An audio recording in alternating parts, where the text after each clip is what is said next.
अम्बवन्दनं जगदम्बवन्दनं अम्बवन्दनं जगदम्बवन्दनं वाणी लक्ष्मी गौरी दुर्गी वाणी लक्ष्मी गौरी दुर्गी अम्बवन्दनं जगदम्बवन्दनं अम्बवन्दनं जगदम्बवन्दनं जगदम्बवन्दनं जगदम्बवन्दनं।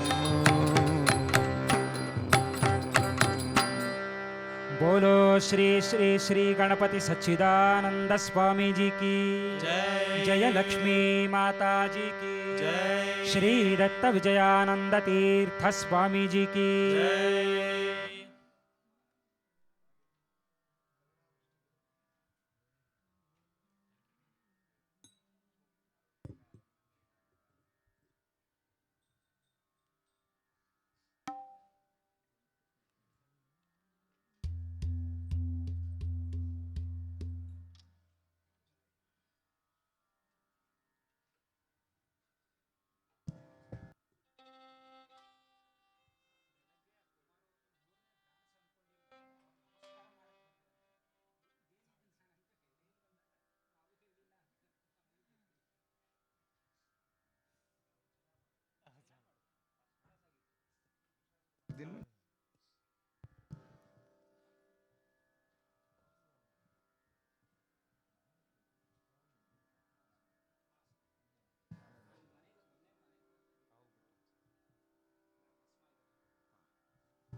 श्री गणेशाय नमः। श्री गणेशाय नमः। श्री सरस्वत्यै नमः। श्री सरस्वत्यै नमः। श्रीपादवल्लभ श्रीपादवल्लभ नरसिंह सरस्वती नरसिंह सरस्वती श्री गुरुदत्तात्रेयाय नमः। श्री गुरुदत्तात्रेयाय नमः।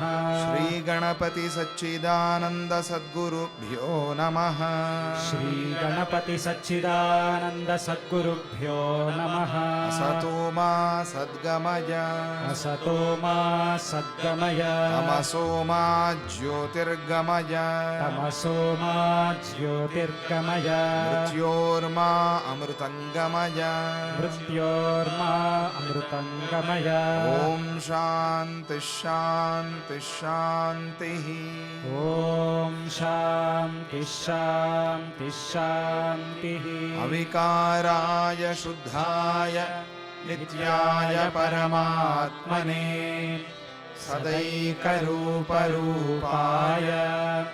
विष्णवे सर्वजिष्णवे नमो हिरण्यगर्भाय हरये शंकराय च वासुदेवाय ताराय सर्गस्थित्यन्तकारिणे एकानेकस्वरूपाय स्थूलसूक्ष्मात्मने नमः।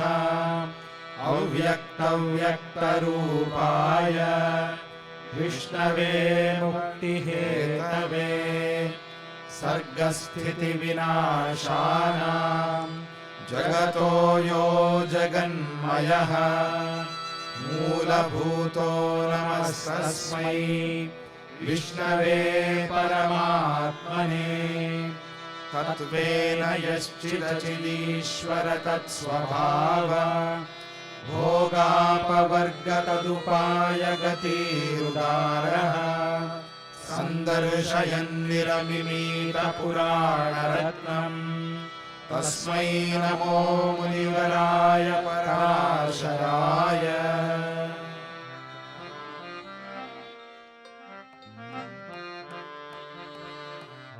विष्णुपुराणश्रवणं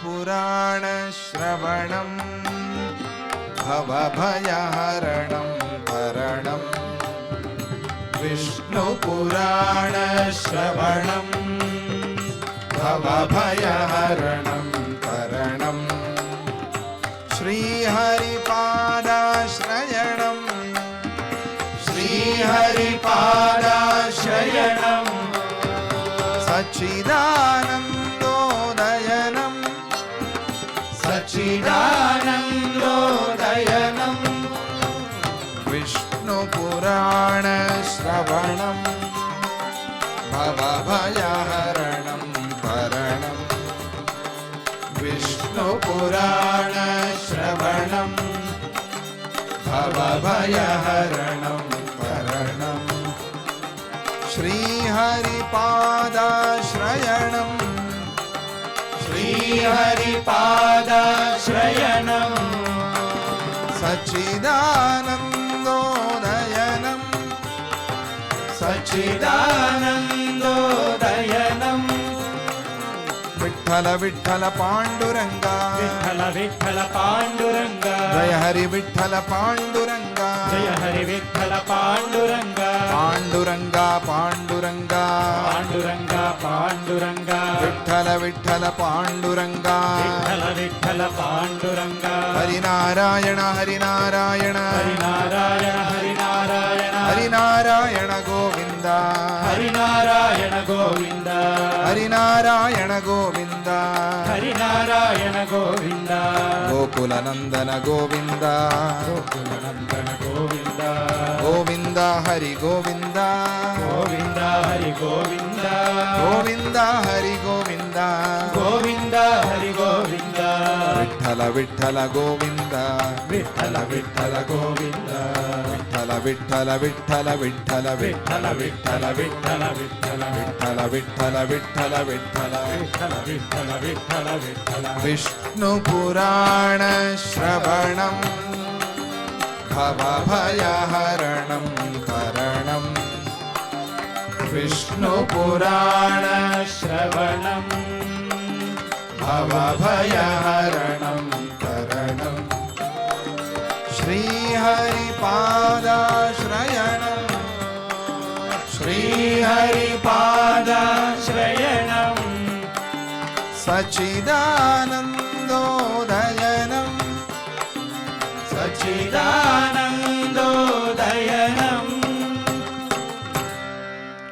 जय बोलो लक्ष्मी नारायण स्वामी की जय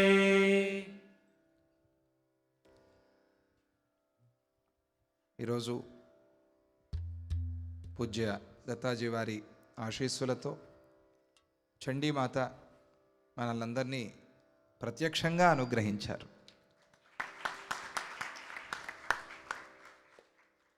విజయవాడ భక్తులు భజన మండలి చక్కగా ప్రొద్దున్నే గానం చేశారు. ఆ తరువాత ఆశ్రమంలో సమస్త దేవతలు చండీహోమ మహాపూర్ణాహుతి చూడటానికి వచ్చారు. ఆ ఉత్సవంలో వెళ్ళి మనం కుమారి పూజ, సువాసిని పూజ అంతా మన రమాదేవి అమ్మ, రోహిణి చాలా చక్కగా శ్రద్ధగా చేశారు ప్రతిరోజు. ఈరోజు అమ్మలందరికీ కూడా సువాసిని పూజ జరిగింది. ఎంతో భక్తిగా మన శరీషమ్మ కుటుంబం వాళ్ళు 4వ సంవత్సరం శతచండీ యాగం చేయించుకుంటున్నారు. నేనైతే అనుకోలేదు, 1 సంవత్సరమే 2 సంవత్సరాలు అలా ఏమి అనుకోలేదు.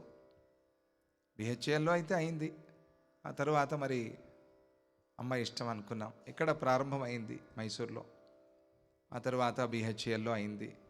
పిఠాపురం శక్తి క్షేత్రం, అక్కడ కాకపోతే ఎట్లా అన్నారు, అక్కడ చేశారు. మళ్ళీ ఇక్కడ మళ్ళీ శక్తి క్షేత్రం, ఇక్కడ మళ్ళీ 4వసారి అది అయింది. అమ్మ ఎన్నిసార్లు చేయించుకుంటే అన్నిసార్లు. అది అమ్మ సంకల్పం, మన సంకల్పం కాదది. చాలా చక్కగా ప్రొద్దున్న ఉన్న ఎండకి మహాపూర్ణాహుతి అవుతూనే కురిసిన వర్షానికి సంబంధమే లేదు.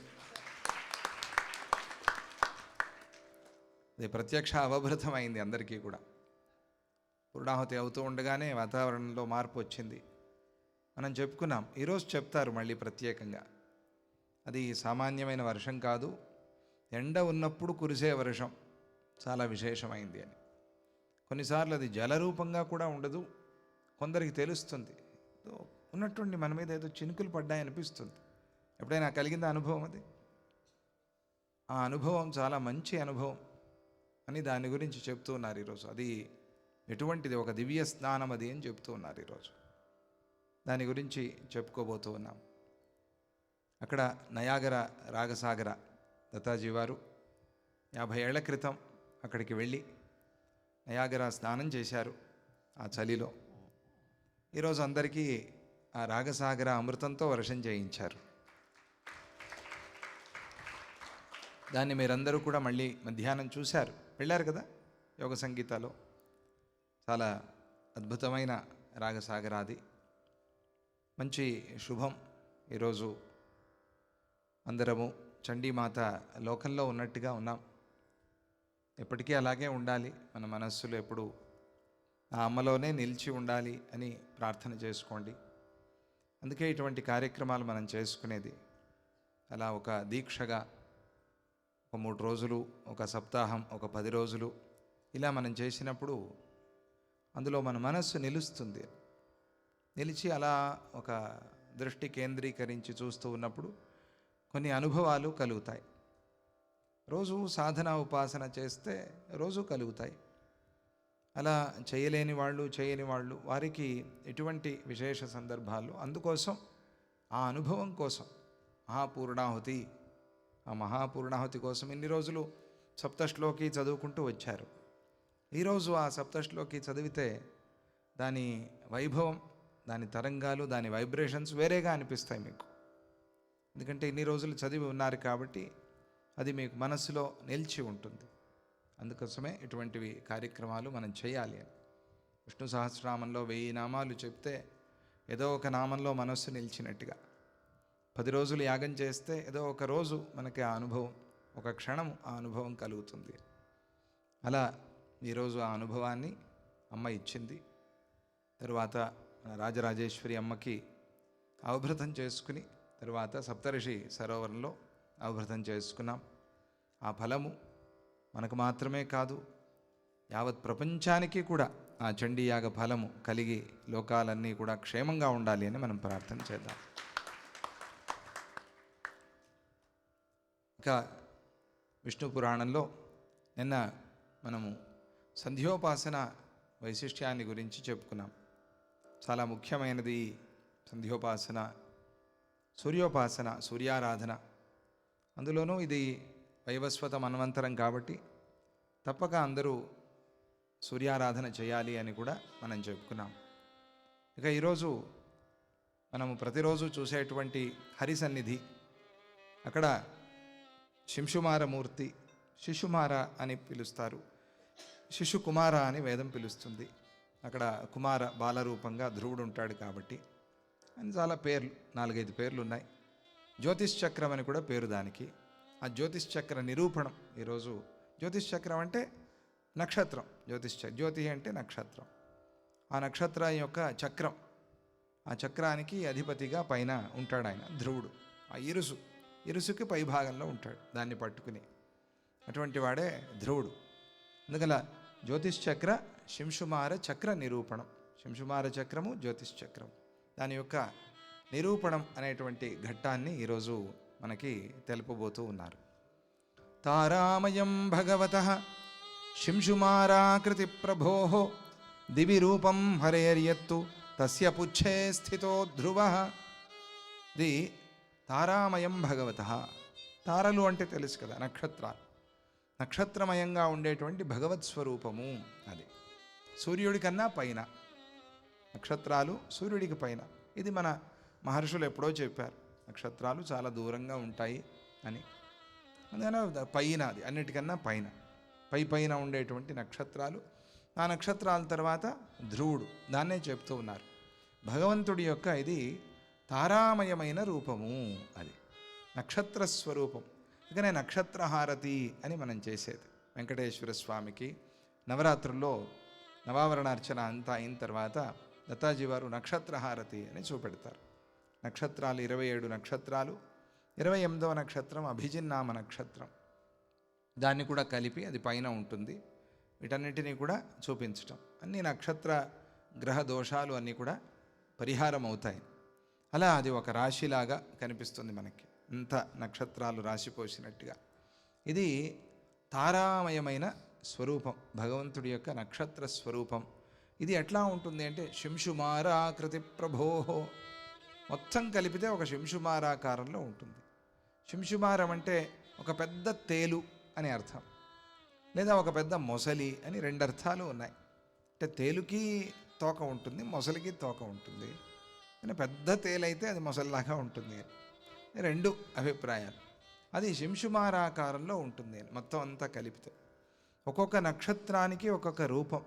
హస్త నక్షత్రం విశేషంగా ఈరోజు హస్త నక్షత్రం రోజు మనం మహాపూర్ణాహుతి చేసుకున్నాం, దత్తాజీ వారి నక్షత్రం. హస్త నక్షత్రం అంటే 5 నక్షత్రాల యొక్క గుచ్ఛం, దాన్ని హస్త నక్షత్రం అని పిలుస్తారు. 5 వేళ్లలాగా, అందుకనే దానికి హస్త అని పేరు. ఎలా కనిపెట్టారు మన వాళ్ళు చెప్పండి? ఈ కాలంలో కూడా సైన్స్ అదే చెప్తోంది. రాశులు కానీ నక్షత్రాలు కానీ ఎలా ఉంటాయి, ఎన్ని నక్షత్రాల గుచ్ఛం ఒక నక్షత్రానికి. షట్కృత్తికాహ, కృత్తిక 6 నక్షత్రాలు. అది ఎట్లా, ఇది ఎలా కనుక్కున్నారు వాళ్ళు ఇదే నక్షత్రము అని? ఎప్పుడు అలాగే ఉంటాయి. మృగశిర 4+3, ఎట్లా ఇది? ఇవన్నీ ఎలా కనుక్కున్నారు వాళ్ళు? అది మనం ఆలోచించాలి. అందువల్ల అది శింశుమారాకృతి, తారామయమైన స్వరూపం. అది దివి రూపం హరేరియత్తు, అది ద్యులోకంలో ఉండేది. అది అంతరిక్షాన్ని దాటి, పృథివీ అంతరిక్షం ద్యులోకం. అంతరిక్షంలో సూర్యభగవానుడు, దానిపైన ద్యులోకం. అది అంత దూరం, అది ద్యులోకం. తర్వాత ఇంకా బ్రహ్మలోకం అని, సత్యలోకం అని. ఆ ద్యులోకంలో దివి రూపం హరేరియత్తు, అది తస్య పుచ్చే స్థితో ధ్రువ.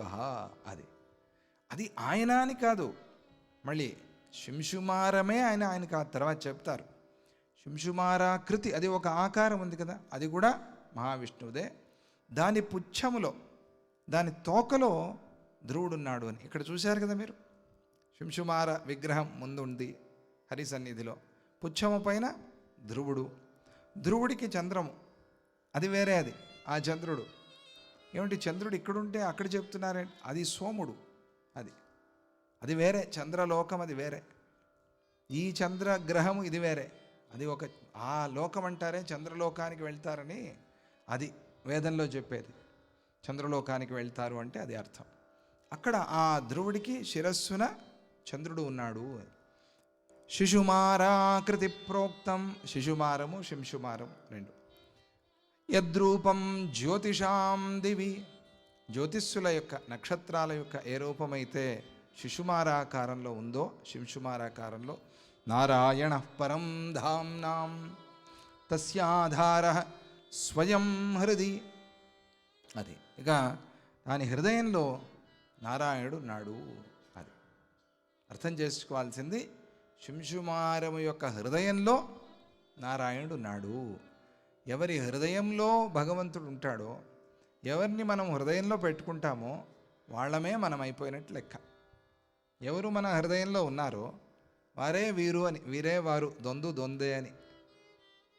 అలా హరిని హృదయంలో పెట్టుకున్నటువంటి శింశుమారుడు హరి సమానము అని, అందుకోసం శింశుమారుడు అని అర్థం అక్కడ. అట్లా హృది స్థిత, స్వయంగా నారాయణ హృది స్థిత. ఆకాశగంగా సలిలం తదాదాయ గభస్తిమాన్ అనభ్రగతమేవోర్వ్యాం సద్య క్షిపతిరశ్మిభి. ఇక ఆ తరువాత అక్కడి నుంచి వచ్చేటువంటి అమృతమయ జలాన్ని, అదే మనం చెప్పింది, ఎండ ఉన్నప్పుడు వర్షం.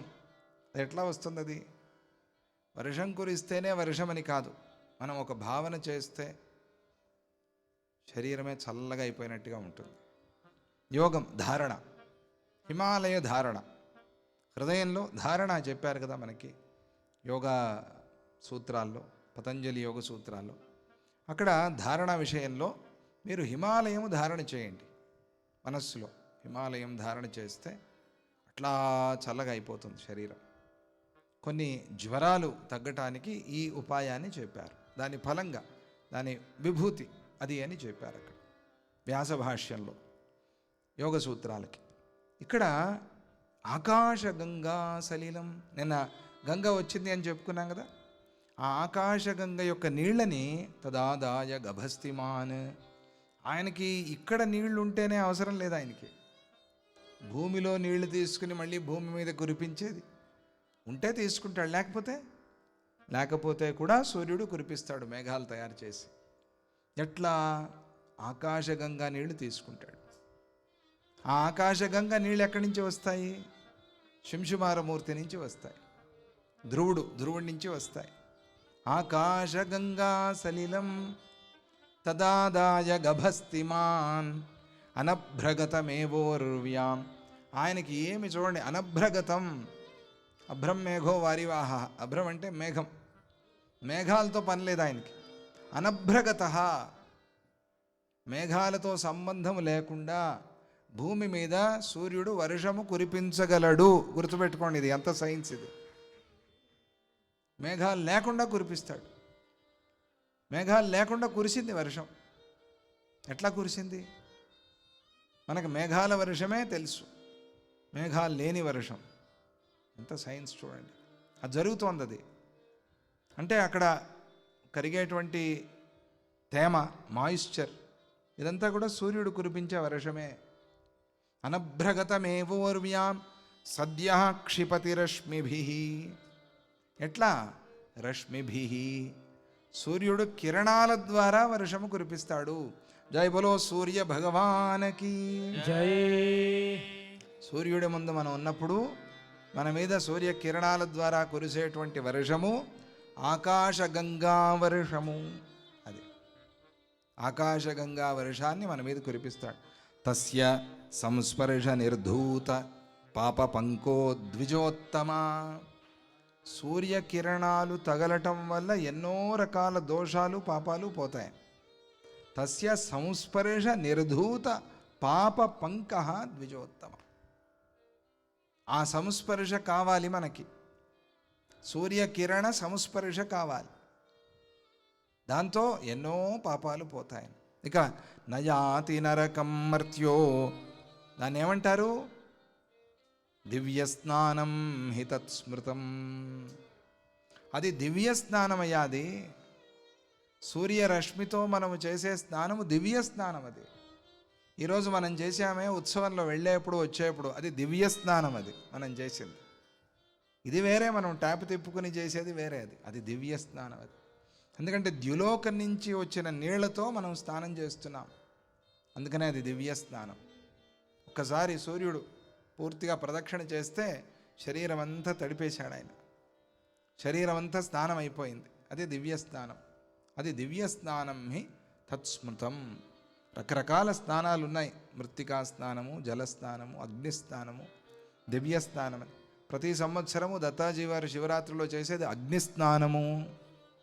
చూసా 60వ సంవత్సరం వరకు అది అగ్నిస్నానం. అది ఇక తస్య సంస్పర్శ నిర్ధూత, అది సూర్యుడి కాంతి కనిపిస్తూ ఉన్నప్పుడు మేఘాల ద్వారా కాకుండా ఆకాశం నుంచి వర్షం కురుస్తూ ఉంటే అది దివ్య జలధార అవుతుంది. సూర్యుడు కనిపిస్తూ ఉన్నాడు కానీ ఏదో చల్లగా ఉంది, సూర్యరశ్మి తాకటమే చల్లగా ఉంది.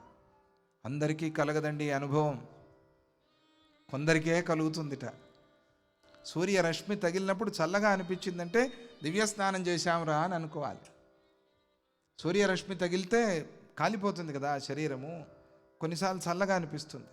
ఇప్పుడైనా అనుభవం కలిగిందో లేదో మీకు తెలియదు. కలిగి ఉంటే కనుక ఆ రోజు మీరు దివ్య స్నానం చేశారని అర్థం. ఓహో, ఇది మనకు దివ్య స్నానం అయింది అని.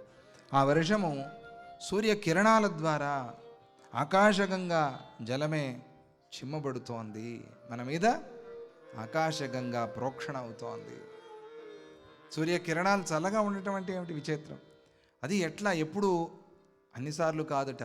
మళ్ళీ విశేషంగా కృతికా నక్షత్రం, కృతికా మొదలైనటువంటి బేసి నక్షత్రాల్లో సూర్యుడి కనిపిస్తూ ఉన్నప్పుడు ఏ నీరైతే పడుతుందో అది బేసి నక్షత్రాలై ఉండాలి.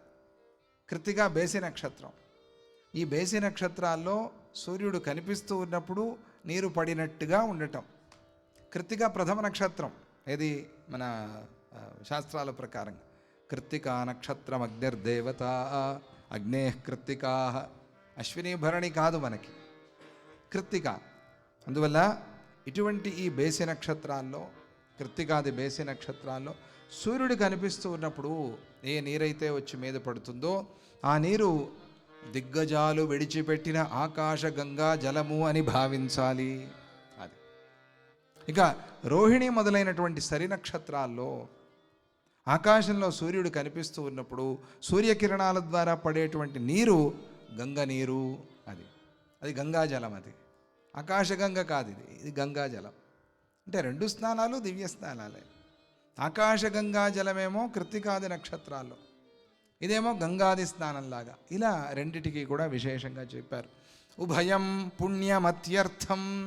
రెండిట్లో ఏదైనా సరే, అంటే మొత్తానికి ఏమిటి, సరి నక్షత్రం కావచ్చు, బేసి నక్షత్రం కావచ్చు, ఏదైనా నువ్వు సూర్యుడు ముందు ఉన్నప్పుడు నీకు అలా నీళ్లు పడ్డాయి అనేటువంటి అనుభవం కలిగితే నువ్వు దివ్య స్నానం చేసినట్టే లెక్క.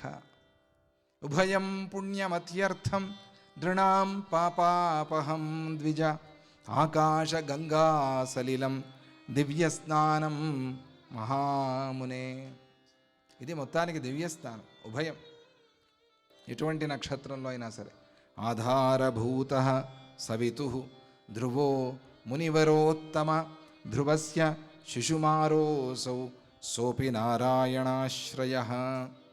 సవితు ధ్రువ ఆధారభూత. సూర్యుడికి కూడా ఆధారమైన వాడు ధ్రువుడు, ఆ ధ్రువుడికి కూడా ఆధారమైన వాడు నారాయణుడు. అది అని అక్కడ విశేషంగా ఆ జ్యోతిష్ చక్రాన్ని చెప్పి హృది నారాయణస్తస్య, ఆయన హృదయంలో నారాయణుడున్నాడు. జయ బలో లక్ష్మీనారాయణ స్వామికి జై. శిశుమారస్య సంస్థితః బిభర్తా సర్వభూతానాం ఆదిభూతః సనాతనః. ఆయన మొత్తం ఈ లోకాన్నంతా కూడా ధరించి ఉంచాడు. అటువంటి ఆ శింశుమార చక్రాన్ని ధరించినవాడు శ్రీమన్నారాయణుడు భగవంతుడు. ఆయన్ని కొనియాడుతున్నాం మనం. ఇక సూర్యరథం యొక్క అధికారి వర్ణనం చాలా పెద్ద విషయం. ఇది వేదంలో వచ్చేటువంటి విషయం. కొన్ని నామాలు చాలా పెద్ద పట్టి ఉంటుంది అక్కడ. ఆ చైత్రాది మాసాల్లో ఏ మాసంలో ఏ దేవతలు ఏ పేర్లతో సూర్యరథాన్ని ముందు, సూర్యరథానికి వెనుక, సూర్యరథంలో నడుపుతూ గుర్రాల్లాగా రకరకాల పేర్లతో ఉంటూ ఉన్నారు, ఏ వేదాలు పఠిస్తూ వాళ్ళు వెళ్తున్నారు, ఇవన్నీ కూడా పెద్ద పట్టి ఒకటి చెప్తారు. చైత్రాది పేర్లు అవన్నీ కూడా అది ఉపాసకులకి బాగా ఉపయోగపడుతుంది. మనకన్నా కూడా మనం పేర్లు విని వదిలేస్తాం, మనం ఇన్ని పేర్లు ఎందుకు చెప్పుకున్నాం అన్నట్టుగా. కానీ ఉపాసకులు దాన్ని పట్టుకుంటారు. ఎందుకు ఇన్నిన్ని అష్టోత్తరాలు సహస్రనామాలు ఉంటాయంటే ఇవన్నీ ఉపాసకులకి బాగా ఉపయోగపడేవి. లలితా సహస్రనామం మన ఊరికే అట్లా చదివేసి వదిలేస్తాం. కానీ ఉపాసకులు అట్లా వదలలేదే. భాస్కర రాయరు, మహానుభావులు, వీళ్ళందరూ కూడా, వైద్యనాథుడు, వీళ్ళందరూ దాన్ని ఉపాసన చేశారు. ఆ సహస్రనామాల్ని ఉపాసన చేశారు. కాబట్టి ఆ పేర్లన్నీ అక్కడ అవసరమవుతాయి. ఇక సప్తగణ పరివృతుడై ఆ సూర్యుడు మొత్తానికి నడుస్తూ ఉంటాడు. సప్తగణం, ఈ 7 గణాల్లో ఈయన ఒకడు సూర్యుడు. మొత్తానికి 7 గణాల యొక్క గుచ్ఛం సూర్యుడు అంటే. అందుకనే ఈ సప్త సప్త సప్త అనేది చాలా ఇష్టం ఆయనకి. సప్తసప్తి మరీచిమాన్ అని పేర్లలో ఆయనకి. సప్తమి భానుసప్తమి, ఆదివారము సప్తమి కలిసి వస్తే ఆయనకి చాలా ఇష్టం. 7 సంఖ్య సూర్య సంఖ్య. అది సూర్యుడికి చాలా ఇష్టమైన సంఖ్య అది. అందువల్ల సప్తగణ పరివృతుండగు సప్తాశ్వుడు నామధేయ సాక్షియగుచు సంప్రాప్తీకృత హరితేజో దీప్తుండై వెలుగజేయు ధృతి లోకంబులన్. ఆయన లోకాల్ని వెలిగిస్తూ ఉన్నాడు. ఎలా? సప్తగణ పరివృతుడై వెలిగిస్తూ ఉన్నాడు. అది ఆయన యొక్క ప్రభావము. సప్తాశ్వరూఢం నక్షత్రమాలం కోటి కిరణ భాస్కరాయ. సప్తాశ్వరూఢం नक्षत्रमालं कोटिकिरणभास्कराय श्वेतावर्णं स्फटिकाशीलम् अष्टमहस्तं भास्कराय श्वेतावर्णं स्फटिकाशीलम् अग्निवर्णभास्कराय सप्तस्वरूढं नक्षत्रमालं कोटिकिरणभास्कराय प्रथमत विष्णुर्मध्यत शम्भु अन्त्या ब्रह्मा भास्कराय प्रथमत विष्णुर्मध्यत शम्भो अन्त्या ब्रह्मा भास्कराय सप्तश्वरूढं नक्षत्रमालं कोटिकिरणभास्कराय सप्तश्वरूढं नक्षत्रमालं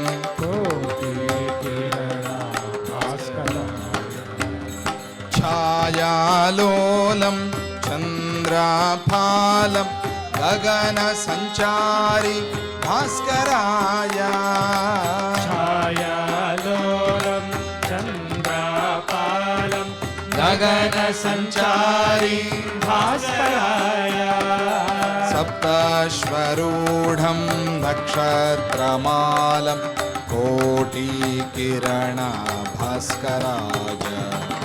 सप्तश्वरूढं नक्षत्रमालं कोटिकिरणभास्कराय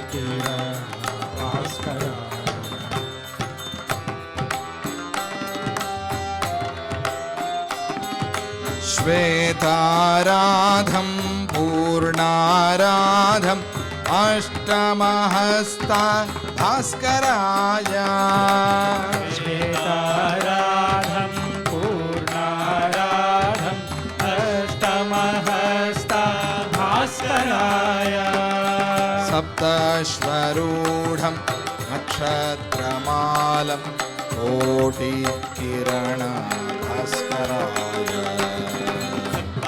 स्वरूढं नक्षत्रमालं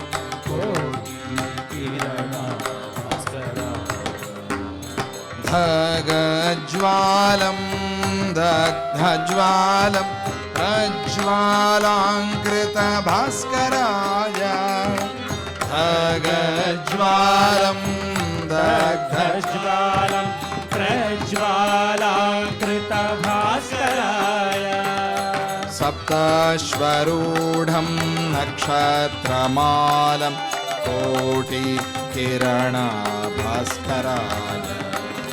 सप्तश्वरूढं नक्षत्रमालं कोटिकिरणभास्कराय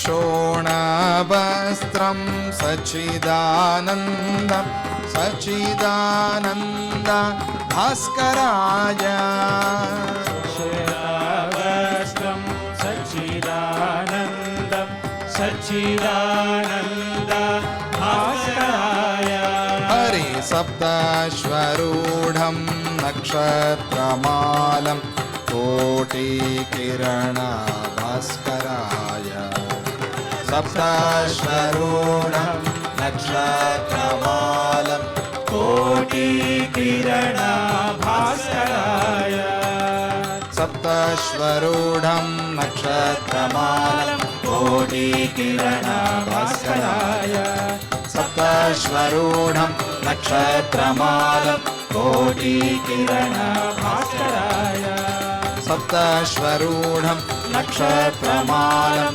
कोटिकिरणभास्कराय हरि सप्तश्वरूढं नक्षत्रमालं कोटिकिरणभास्कराय कोटिकिरणभास्कराय कोटिकिरणभास्कराय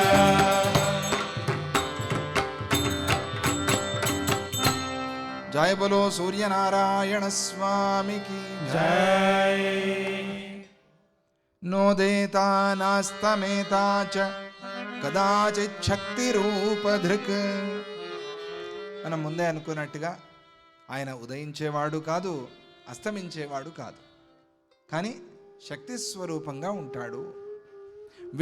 విష్ణో పృథక్ తస్య గణ సప్తవిధో వ్యయం. విష్ణువే ఆయన. ఈయన యొక్క గణము సప్తవిధ, 7 రకాలుగా ఉన్నది. ఆ 7 రకాల గణంతో సూర్యుడు ఇదిగో ఈ రథాన్ని కదిల్చి ఆ జగత్తునంతా కూడా నడిపిస్తూ ఉన్నాడు, తమ తమ వ్యవహారంలో ఉండేలాగా చేస్తున్నాడు. అది సూర్య భగవానుడి యొక్క విశేషత. స్తంభస్థ దర్పణస్యేవ యోయమాసన్నతాం గతః ఛాయాదర్శన సంయోగం సతం ప్రాప్నోత్యథాత్మనః. ఒక స్తంభానికి వేలాడదీసినటువంటి అద్దం, ఆ అద్దం అందరినీ చూపిస్తుందా? చూపించదు. దాని ముందు ఎవరు వస్తే వారిని చూపిస్తుంది. స్తంభస్థ దర్పణస్యేవ. స్తంభానికి ఉన్నటువంటి అద్దము ఎలాగైతే తమ ముందు తిరగాడే వాళ్ళ యొక్క ప్రతిబింబాన్ని తీసుకుని చూపిస్తుందో అదే ప్రకారంగా సూర్యభగవానుడు తన ముందు ఉండే వాటిని ప్రకాశింపజేస్తాడు. ఇది చాలా పెద్ద సైన్స్ వ్యవహారం ఇది. అలాగే యోయం ఆసన్నతాంగతః. ఆయనకి ఆసన్నంగా ఉండేటువంటి వాటిని, ఆ లోకాల్ని, లోకుల్ని, జలాన్ని ఆయన ప్రకాశింపజేస్తాడు. అందుకే రాత్రిపూట మనకి సూర్యరశ్మి ఉండదు. ఆసన్నత కాదు కదా, తిరిగింది కదా. తిరగటం వల్ల దాన్ని బట్టి అర్థమవుతుంది సూర్యుడు తిరగడు, భూమి తిరుగుతుందని. ఆసన్నతాంగతః. మరి ఆయన ఆసన్నత అంటే ఎట్లా? ఆయన ఆసన్నత అంత పెద్ద గ్రహము తిరగటం అంటే ఏమిటి అంటే, భూమి తిరుగుతోంది, తిరిగినప్పుడు రాత్రిపూట దీనికి సామీప్యత అనేది పోయింది భూమికి, కాబట్టి అక్కడ వెలుగు లేదు, అంతే. ఛాయాదర్శన సంయోగం, అప్పుడు అది ఛాయగా అయిపోయింది. నీడ, ఇక్కడంతా నీడ పడింది, ఇటువైపు అటువైపు అంతా కూడా ఎండ పడింది. ఇదే కదా విచిత్రం. అలా సతం ప్రాప్నోత్యథాత్మనః సూర్యరశ్మి సుషుమ్నాయ తర్పితస్తేన చంద్రమాః. అది చంద్రుడు ఎట్లా ప్రకాశిస్తున్నాడండి, దానికి కూడా చెప్పారు. సూర్యరశ్మి సుషుమ్నాయ. సూర్యరశ్మి సుషుమ్న అనేటువంటి ఆ ఒక నాడితో, ఆ ఒక కిరణంతో తర్పిత, తృప్తి చెందినటువంటి చంద్రుడు. అంటే తృప్తి ఎప్పుడు చెందుతారు? నీళ్లు పోస్తే కదా. నీళ్లు పోస్తే చెట్టు తృప్తి చెందుతుంది. అలాగే దాహంగా ఉండే వాళ్ళకి నీళ్లు పోస్తే వాళ్ళకు ఆప్యాయనం అవుతుంది, దాహం తగ్గుతుంది. అలాగే చంద్రుడి మీద తన కిరణాలు పోశాడు సూర్యుడు, తర్పిత. అది దాంతో ఆయనకి తర్పణ అయింది చంద్రుడికి. అవటం వల్ల కృష్ణపక్షే మరై శశ్వత్ పీయతే వై సుధామయ. అది ఆయన అప్పుడు అక్కడి నుంచి తీసుకున్న ఆ రసము, ఆ సుధ, ఆ అమృతం ఏదైతే ఉందో దాన్ని శుక్లపక్షంలో మన మీద విడుస్తాడు, కృష్ణపక్షంలో తగ్గించుకుంటూ పోతాడు. పూర్ణిమ అయిన తర్వాత తగ్గిస్తూ తగ్గిస్తూ, ఎందుకు తగ్గిస్తున్నాడు అని అంటే, ఆ ఒక్కొక్క కిరణాన్ని కూడా దేవతలు అప్పుడు తీసుకుంటున్నారు. అమావాస్య రోజు పూర్తిగా దేవతలు తీసుకుంటున్నారు. ఆ రోజు చెట్లల్లో శక్తి ఉండదు, బాగా గుర్తుంచుకోవాలి. అమావాస్య రోజు పొరపాటును కూడా చెట్టు మీద చేయబడకూడదు. అమావాస్య రోజు పొరపాటును కూడా పత్రము కూడా కొయ్యరాదు, పుష్పాలు సరే సరే, ఎందుకంటే పాపం చాలా క్షీణించిపోయి ఉంటాయట. ఇది శాస్త్రం. అమావాస్య రోజు అక్షతలతో పూజ చేసుకోవడం మంచిది. అమావాస్య వచ్చేసింది కదా అని మొత్తం చెట్లన్నీ నరికేసి తెచ్చి పత్రాలు, పుష్పాలు, లక్షపత్రులు ఇవి చేయకూడదు ఆ రోజు. మిగతా అప్పుడు చేయాలనే ఉంది, దానిలో ఏం దోషం లేదు, ఎందుకంటే పూజకి వినియోగిస్తున్నాం. తేన ప్రీణాత్యశేషాణి భూతాని భగవాన్ రవి. ఆ ప్రకారంగా కనిపించినప్పుడు కూడా సూర్యుడే మనకి ప్రీతిని కలిగిస్తున్నాడు. గురువు ఎలాగైతే ఎదురుగా ఉన్నా ఎదురుగా లేకపోయినా భక్తుడిని, శిష్యుడిని కాపాడుతూ ఉంటాడో అలా సూర్య భగవానుడు. పితృదేవ మనుష్యాదీన్ ఏవమాప్యాయత్యసౌ. పితరులేమిటి, దేవతలేమిటి, మనుష్యులేమిటి, జంతువులేమిటి, అందరినీ కూడా ఆయన సంతోషపరుస్తున్నాడు. చంద్ర రూపంలో కావచ్చు, సూర్యకిరణ రూపంలో కావచ్చు, వర్ష రూపంలో కావచ్చు, సూర్యుడు అలా తృప్తి కలిగిస్తున్నాడు. పక్షతృప్తింతు దేవానాం, ఆయన వల్ల దేవతలకి పక్షతృప్తి కలుగుతుంది ఒక్కొక్క పక్షానికి. కనుక పక్షంలో ఒక్కసారి తప్పనిసరిగా పూర్ణిమ అమావాస్య దేవతా దర్శనం చేసుకోండి. మిగతా అప్పుడు వీలు కాకపోయినా కూడా రోజు చేయాలి. కానీ వాళ్ళు పక్షానికి ఒక్కసారి చేస్తే కూడా మొత్తం రోజంతా చేసినట్టుగా తృప్తి పడతారు. అదైనా అలవాట్లో పెట్టుకోండి. గుడికి వెళ్ళండి. పక్షతృప్తింతు దేవానాం పితॄణాంచైవ మాసికీం, పితృదేవతలకి మాసికీ తృప్తి. ఒక్కొక్క మాసానికి పితృదేవతలకి మాసికాలని పెడతారు కదా సంవత్సరంలో. తరువాత అమావాస్య రోజు తర్పణం, పితృదేవతల్ని స్మరించుకోవటం, అది చాలా ప్రధానమైంది. అందువల్ల శశ్వతృప్తించ మర్త్యానాం, చూసారా, మర్త్యానం మనుష్యులకి మాత్రం ఎప్పుడూ తృప్తి కలిగిస్తూనే ఉంటాడు ఆయన. మనకి పక్షానికి ఒకసారి వచ్చిపోతే లాభం లేదు. మనకి ప్రతిరోజు కావాలి, ఎప్పుడూ కావాలి, ఫుల్ స్టాక్ ఉండాలి మనకి. లేకపోతే ఇష్టం లేదు మనకి, తృప్తి లేదు మనకి. అందుకనే శశ్వతృప్తించ మర్త్యానాం, మనుష్యులకి శశ్వతృప్తి, శాశ్వతమైన తృప్తి. మైత్రేయార్క ప్రయచ్చతి, అది ఆయన. అందువల్ల మనకి నిరంతర తృప్తిని ఇస్తూ ఉన్నాడు సూర్యభగవానుడు. కాబట్టి మనము కూడా ఆయనకి నిరంతర తర్పణాలు విడవాలి, నిరంతరంగా ఆయన్ని ప్రార్థించాలి. క్రమేణ ఏన పీతోసౌ, ఆయన కిరణాల్ని క్రమంగా తాగినటువంటి దేవైస్తేన నిశాకరం, దేవతలు ఆయన నుంచి వచ్చిన రసము చంద్రుడి ద్వారా తీసుకుంటూ ఉన్నారు. అంటే అది సూర్యసుధే కదా. వాళ్ళు తీసుకుని ఆప్యాయత్యనుదినం భాస్కరో వారితస్కర, సూర్యుడికి ఒక కొత్త పేరు పెట్టారు, వారితస్కర అని. దొంగ, సూర్యుడు పెద్ద దొంగ అని. ఏమి దొంగతనం చేస్తాడు? నీళ్లు దొంగతనం చేస్తాడు అని. వారితస్కర, ఇక్కడ ఇప్పుడే కదండి చెరువు నిండింది అని అప్పుడే మాయమైపోయింది. వారితస్కర, లాగేశాడు ఆయన.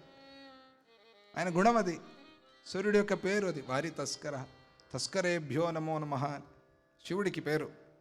ఒక దొంగ కాదు, అందరూ దొంగల స్వరూపంలో ఉన్నాడు. ఆయనకి నమస్కారం. అయ్యా నువ్వు తస్కరేభ్యో నమో, దొంగలు రాకుండా చూడు, చోర భయం లేకుండా చూడు, ఆయనే ప్రార్థన చేయాలి కదా. దొంగల్లోకే దొంగలు, వైద్యుల్లోకే వైద్యుడు అని, అందరిలోకి అందరూ ఆయన.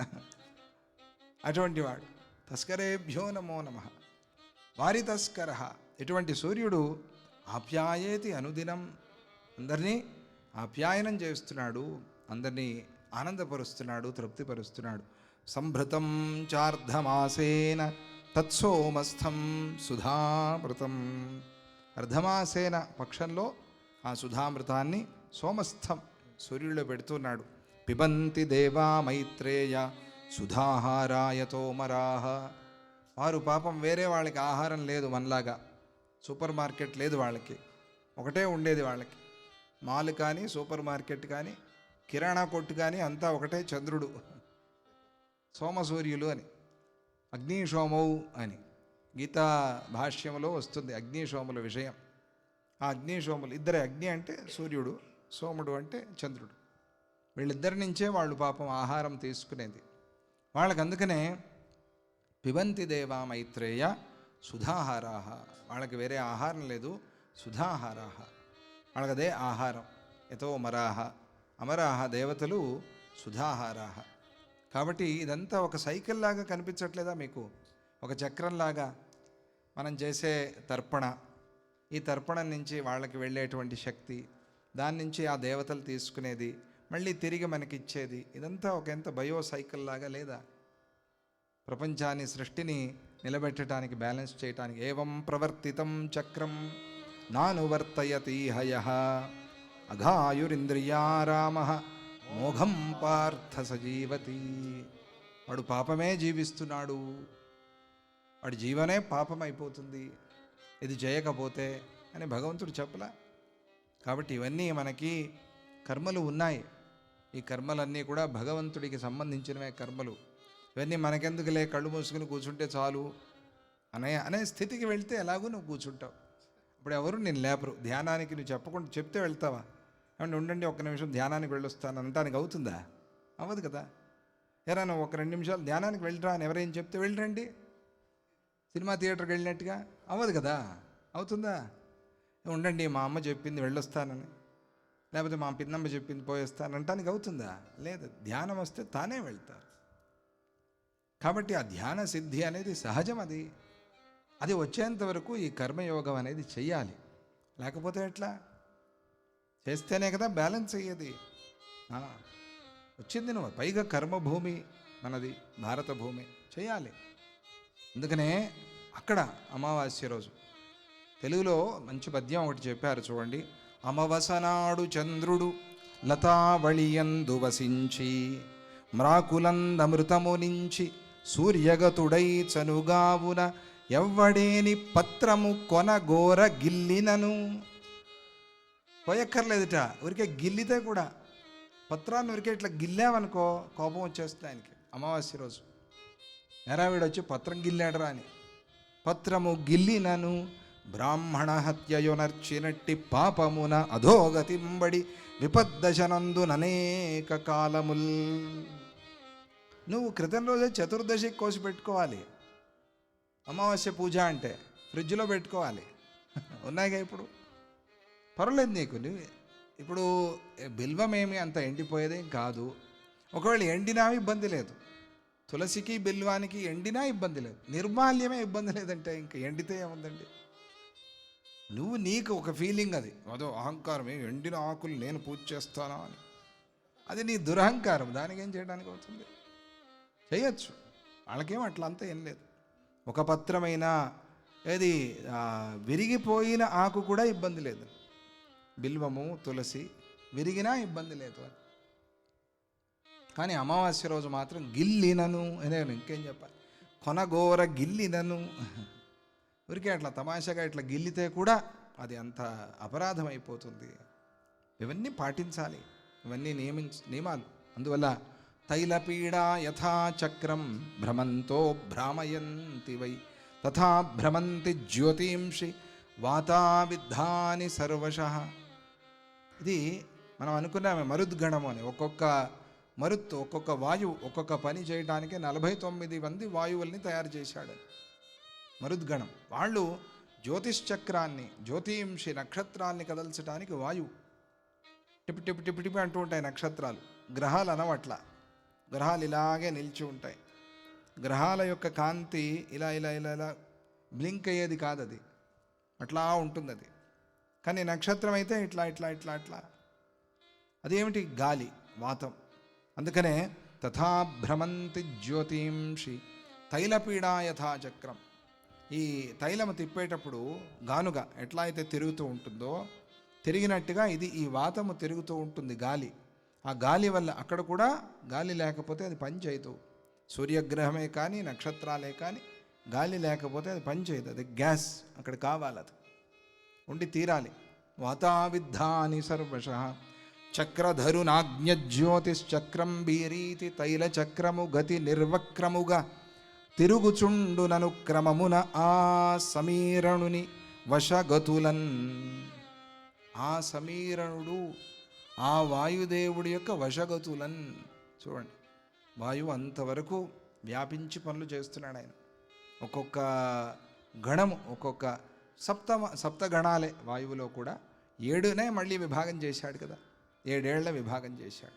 ఆ ప్రకారంగా యదన్నా కురుతే పాపం తం దృష్ట్వా నిషిముచ్యతే.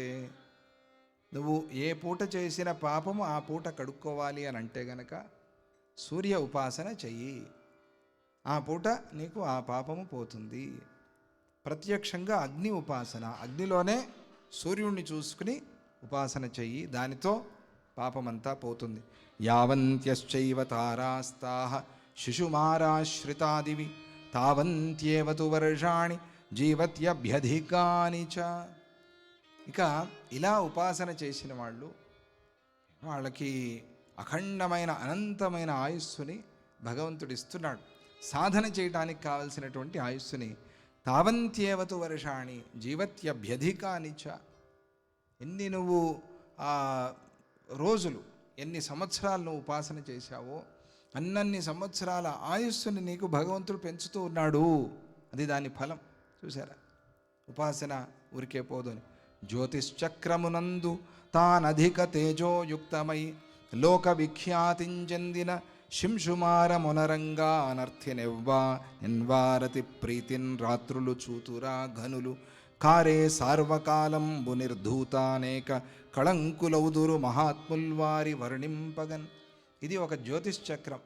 మనకి ఇక్కడ కనిపించదు. సిటీల్లో ఉన్నప్పుడు పెద్ద పెద్ద లైట్లు వచ్చేస్తాయి, నక్షత్రాలు కనిపించవు. పూర్వమైతే కనిపించేది, ఇప్పుడు చాలా లైట్లు వచ్చేసాయి. ఈ లైట్లలో ఆ లైట్లు కనిపించటంలా సిటీలో. అదే మనం మేకెదాటు అటువంటి చోట వెళ్ళి అట్లా ఒకసారి పైన టెరాస్ పైన పడుకుని చూస్తే మొత్తం అంతా జ్యోతిశ్చక్రం, జ్యోతిర్మండలం కనిపిస్తుంది. అందుకనే అక్కడే సప్త ఋషులు కనిపించారని. చూసారా, బెంగళూరు సిటీలో కనిపించారని చెప్పలే జయలక్ష్మి మాతకి, మేకెదాటులో కనిపించారని. ఎందుకు? బెంగళూరులో లేరా సప్త ఋషులు? ఉన్నారు, కానీ కనిపించరు. లైట్లు విపరీతంగా, ఈ లైట్లలో కనిపించదు. మనం ఏదో లైట్ చూసి స్ట్రీట్ లైట్ నక్షత్రం అనుకుంటే ఎట్లా? పొద్దున్న 4 బయలుదేరాము ఒకసారి, ఇక్కడి నుంచి బెంగళూరుకే వెళ్తున్నాం, అక్కడి నుంచి ఫ్లైట్ ఉంది అని. వెళ్తూ ఉంటే ప్రశాంత్ ముందు తీవ్రమైన ధ్యానంలో ఉన్నాడు. 4 గంటలకు బయలుదేరాం కదా. లేచాడు 6:30కో ఎప్పుడో, నేను లేపలే, నేను జపం చేసుకుంటూ ఉన్నాను. లేచి, స్వామిజీ చంద్రుడు ఎంత బాగున్నాడో చూడండి అన్న. కొంప ముంచావు నాయన, మనం పొద్దున్న 4 బయలుదేరాము, సాయంత్రం 4 కాదు. అవును కదా అవును కదా అని. అప్పుడు కొన్ని సందర్భాల్లో అట్లా అవుతుంది మనకి, నిద్రతో లేచిన తర్వాత, పగలా రాత్ర తెలియదు. అలా దీన్ని ఎవరైతే జ్యోతిర్మండలాన్ని, జ్యోతిశ్చక్రాన్ని నిరంతరంగా చూస్తారో వారి విషయంలో వాళ్ళు మహాత్ముల్ వారిని వర్ణింప. అందుకని ఏం చేశారు దత్తాజీ వారు, పోన్లే పైన చూసుకోలేరు వీళ్ళు సిటీల్లో, ఇక్కడైనా చూడండి రా అని ఇక్కడ పెట్టారు మనకి. ఏది? జ్యోతిశ్చక్రం, శింశుమారం అంటే హరిసన్నిధి, అక్కడే పెట్టారు కదా అంతా. అది ఒక్కసారి మీరు అట్లా దర్శనం చూసి చేసి స్వామి. అందుకనే ఫోటోలు పెట్టుకునేది మనం. ఎందుకు ఫోటోలు చూస్తే ఏమొస్తుంది అని అంటే, అదే భావన ఇక్కడ. అక్కడ చూడలేకపోతున్నామని ఇక్కడ ఫోటోలు పెట్టి చూస్తూ ఉన్నాం. ఆ ఫోటోల్లోనే మనం కొలుచుకుంటూ ఉన్నాం దేవతామూర్తుల్ని. అలా ఒక ప్రతీకగా అయినా సరే, ఒక గుర్తుగా అయినా సరే పెట్టుకుని నమస్కారం చేసే వాళ్ళకి చాలామంది కొన్ని విదేశాల్లో అక్కడ తులసి పెట్టుకోలేని వాళ్ళు పాపం తులసి ఫోటో పెట్టి పూజ చేస్తున్నారు. చాలామంది హిందువులు. మంచిదే, వారికి అందరికీ అమ్మలకి మంచిదేవని పాపం అక్కడ రావటంలా తులసి ఫోటో పెట్టి పూజ చేస్తున్నారు. ఏం చేస్తారు? దానికి కూడా ఫలం వస్తుంది, ఫలం రాకేం కాదు. అదే నువ్వు ఇక్కడ ఉండి మైసూర్లో ఉండి ఫోటో పెడతానంటే లాభం లేదు, నీకు ఫోటో పెట్టేస్తారు. అందుకని నువ్వు ఫోటో పెట్టే పరిస్థితి ఉంటే పర్వాలేదు, నీకు ఇది చెట్టే పెట్టుకునే పరిస్థితి ఉంటే ఫోటో పెట్టుకోవాల్సిన పనే ఉంది నీకు కదా. అందువల్ల ఫోటోకి ఎక్కే పనులు చేయకూడదు మనం. ఏదన్నా కురితే అనే హృది నారాయణశ్చాస్తే అశ్వినౌ పూర్వపాదయో. ఆ శింశుమారుడి యొక్క హృదయంలో నారాయణుడున్నాడు. అశ్వినౌ పూర్వపాదయో, 8 పాదాలు కదా తేలుకు కానీ దీనికి కానీ. అందుకనే ఆ అశ్వినీ దేవతలు పూర్వపాదయో ఉన్నారట. వరుణశ్చార్యమా చైవ పశ్చిమే తస్య సక్తిని. ఇక దేవతలందరూ కూడా ఆ శింశుమార రూపంలో ఉన్నారు అని. యదంబు వైష్ణవ కాయ తతో విప్రవసుంధర పద్మాకార సముద్భూత పర్వతాబ్ధ్యాది సంయుత. యదంబు వైష్ణవ కాయ. ఇక మహావిష్ణువుకు సంబంధించినటువంటి జలరూప శరీరం ఉందే, ఆ శరీరం అది ఆ భూమి నుంచి పద్మాకార, భూమి నుంచి వచ్చినది. అది పర్వతాలు, సముద్రాలు మొదలైన వాటితో నిర్భరంగా ఉన్నది. జ్యోతింషి విష్ణు భువనాని విష్ణు. చెప్పండి, జ్యోతింషి విష్ణు జ్యోతింషి విష్ణు భువనాని విష్ణు భువనాని విష్ణు వనాని విష్ణు వనాని విష్ణు గిరయోదిశ్చ వినయోదిశ్చ నద్యః సముద్రాశ్చ నద్యః సముద్రాశ్చ స ఏవ సర్వం స ఏవ సర్వం యదస్తి యన్నాస్తి యదస్తి యన్నాస్తి చ విప్రవర్య. చ విప్రవర్య. ఇంకేం చెప్పాలి? సమస్తము విష్ణుమయమే. నక్షత్రాలు విష్ణువే, వనాలు విష్ణువే, భువనాలు విష్ణువే, పర్వతాలు విష్ణువే, నదులు విష్ణువే, సముద్రము విష్ణువే, స ఏవ సర్వం యదస్తి యన్నాస్తి చ విప్రవర్య. ఏది ఇప్పుడు ఉందో ఏది ఇప్పుడు లేదో అది కూడా విష్ణువే. యదస్తి యన్నాస్తి. యన్నాస్తి అంటే ఏమిటి? వచ్చిపోయిందో రాబోతోందో అది కూడా విష్ణువే. జాతస్య జాయమానస్య చ, పుట్టినది పుట్టబోయేది పుట్టి ఉన్నది అంతా కూడా విష్ణుమయమే, భగవంతుడే. ఇది ఒక్కటి మనస్సులో ఉండాలి. యదస్తి యన్నాస్తి చ విప్రవర్య. లేదు అనే ప్రశ్నే లేదుగా, ఆయనలో ఉంది. అది ఇప్పుడు లేదు, వస్తుంది. అయ్యో ఇప్పుడు లేదే, వస్తుంది. లేనిది కూడా ఆయనే. అది అందువల్ల విష్ణుడే జ్యోతిశ్చక్రము, విష్ణుండే భువనగిరులు, విష్ణుడే నదులున్, విష్ణుడే మహాపయోధులు, విష్ణుడే పూర్వాది దిశలు, విష్ణుడే జగముల్. అంతా ఆయనే. చెప్పండి. జ్ఞానస్వరూపః జ్ఞానస్వరూపః భగవాన్ యతోసౌ భగవాన్ యతోసౌ అశేషమూర్తిః అశేషమూర్తిః న చ వస్తుభూతః న చ వస్తుభూతః తతో హి శైలాబ్ధి తతో హి శైలాబ్ధి ధరాదిభేదాన్ ధరాదిభేదాన్ జానీహి విజ్ఞాన జానీహి విజ్ఞాన విజృంభితాని. విజృంభితాని. ఒక్కొక్కసారి సిక్సర్ కొడతారు, స్ట్రైట్ ఫార్వర్డ్ వచ్చి సిక్సర్ కొట్టారు ఇక్కడ. ఇది విషయం తెలిసిన వాళ్ళకి అబ్బా ఏమిటి అంతా చెప్పి, ఆయన జ్ఞానస్వరూపుడయ్యా, లేనిది ఆయన అంటే ఎట్లా ఒప్పుకునేది? మీరు తలకాయ ఊపేశారు, మనం ఊపేసాం. అవునవును లేనిది కూడా ఆయనే అని. పండితులు ఒప్పుకోరు కదా. అంటే లేనిది ఆయన ఎట్లా అవుతాడు? ఉన్నది ఆయన సరే, లేనిది ఆయన ఎట్లా అవుతాడు అని అంటే అప్పుడు ఆయన జ్ఞానస్వరూప. జ్ఞానంలో లేనిదేమిటి, ఉన్నదేమిటి కదా? ఉన్నది ఒకటే పరమాత్మ. కాబట్టి జ్ఞానస్వరూప, ఆయన జ్ఞానస్వరూపుడు. అక్కడ మొత్తానికి తేల్చి చెప్పారు తీసుకొచ్చి అక్కడ. భగవాన్ అశేషమూర్తి నచ వస్తుభూత. ఇది ఆయనే అంతా అనంటే వస్తు రూపంగా కాదు, ఎందుకంటే ఆయన వస్తువు కాదు. అశేషమూర్తి. ఇది చాలా అర్థం అవ్వాలి అంటే కొంచెం కష్టమేం కాదు, మనస్సు పెట్టాలి అంత. దాని మీద మనస్సు పెట్టాలి, మనస్సు పెట్టి అర్థమవుతుంది. అశేషమూర్తి ఆయన, కానీ వస్తువు కాదు. ఎందుకంటే ఆయన జ్ఞానస్వరూపుడు. జ్ఞానస్వరూప నచ వస్తుభూత తతో హి అందువల్లే శైలము, కొండలు, సముద్రాలు, నదులు, ఇవన్నీ ఈ భేదాలన్నీ కూడా జానీహి విజ్ఞాన విజృంభితాని. వారి వారి అనుభవాలకి తగ్గట్టుగా ఇవి విజృంభిస్తూ ఉన్నాయి. అది విజ్ఞాన విజృంభితాని అంటే నీ అనుభవం ఎట్లా ఉందో, నీ సంస్కారం ఎట్లా ఉందో దాన్ని బట్టి ఇవి విజృంభిస్తూ ఉన్నాయి. అంటే మరి భగవంతుడు జ్ఞానస్వరూపుడు కదా. ఎప్పుడైతే ఆ జ్ఞానస్వరూపుడిని తెలుసుకున్నావో అప్పుడు ఇక ఇవన్నీ ఎగిరిపోయాయి కదా, నీ అనుభవాలన్నీ ఎగిరిపోయాయి కదా, లౌకికమైన అనుభవాలు. అప్పుడు అది సత్యానుభవం మాత్రమే, జ్ఞానానుభవం మాత్రమే మిగిలింది కదా. అప్పుడు ఆయన ఒకడు నీకు అర్థమవుతాడు. అది విశేషం అక్కడ. విజ్ఞాన విజృంభితాలను, విజృంభితం ఇది. విజ్ఞాన విజృంభితం మనోవిజృంభితం అనే అర్థం అక్కడ. ఈ విజ్ఞానానికి లౌకికానుభవం అనే అర్థం. ఇది ఆధ్యాత్మిక అనుభవం కాదు. ఇది ఆధ్యాత్మిక అనుభవం ఆయన జ్ఞానస్వరూపుడని తెలుసుకోవటం. అది నువ్వు తెలుసుకోలేదు కాబట్టి ఇవన్నీ విజృంభిస్తూ ఉన్నాయి, రకరకాల వస్తువులు. పోని ఆ వస్తువులు ఏది విభూతి యోగంలో ఆయన అడిగినట్టుగా నిన్ను ఎట్లా నేను కొలుచుకోవాలి, ఇన్ని కనిపిస్తూ ఉన్నాయి కదా అంటే విశేషమైన వాటిలో నన్ను కొలుచుకో అని చెప్పాడు అంతే. హిమాలయం నేను అనుకో, సముద్రం నేను అనుకో, రాముడు నేను అనుకో, స్కందుడు నేను అనుకో, ఇలా చెప్పాడు ఆయన. ఆయా వస్తువుల్లో, ఆయా జాతుల్లో, ఆయా గణాల్లో గొప్పదైంది నన్ను అనుకో అన్నాడు. చెట్లల్లో అది అశ్వత్థ, ఈ రకంగా కదా. ఇది జ్ఞానస్వరూపం ఆయన యొక్క. యదాతు శుద్ధం నిజరూపి సర్వం కర్మక్షయే జ్ఞానమపాస్తదోషం. ఎప్పుడైతే శుద్ధము నిజరూపము అయినది లోపల ఆ అనుభవం ఉద్భవిస్తుందో, ప్రకటమవుతుందో, కర్మక్షయమైనప్పుడు అది జ్ఞానము అపాస్త దోషం. దోషాలన్నీ వెళ్ళిపోయినప్పుడు, క్లేశాలన్నీ వెళ్ళిపోయినప్పుడు కలిగేటువంటి అనుభవం అది. తదాహి సంకల్పతరోఫలాని భవంతి నో వస్తుషు వస్తుభేదా. అప్పుడు కదా ఈ సంకల్పం అనేటువంటి ఆ చెట్టు నుంచి ఫలాలు పుడతాయి. సంకల్పం అనే చెట్టుకి ఫలాలు కాయటం ఇది మంచిగాను చెడుగాను కూడా.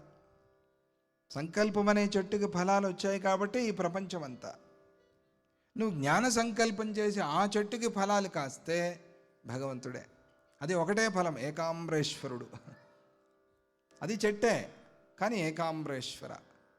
ఒకటే ఏకాంబ్ర అంటే ఒకటే మామిడి పండు అని. ఏమండి ఎక్కడైనా చూసారా ఇది? ఒక చెట్టుకి ఒకే మామిడి పండు ఉండే చెట్టు ఒకటే కాస్తుంది. కాస్తాయి కానీ ఆయన ఏకాంబరేశ్వరుడు అని. అలా దాన్ని ఇంకా మనకి చెబుతూ ఉన్నారు. కొంచెం విషయం బాగుంది, దాన్ని మళ్ళీ మనం రేపు చెప్పుకునే ఒక ప్రయత్నం చేద్దాం. ఈరోజు కన్నడంలోకి ప్రవేశిస్తూ మనం విష్ణుపురాణశ్రవణం భవభయహరణం తరణం. విష్ణుపురాణశ్రవణం భవభయహరణం తరణం. శ్రీహరిపాదాశ్రయణం శ్రీహరిపాదాశ్రయణం. సచిదానందోదయనం సచిదానందోదయనం.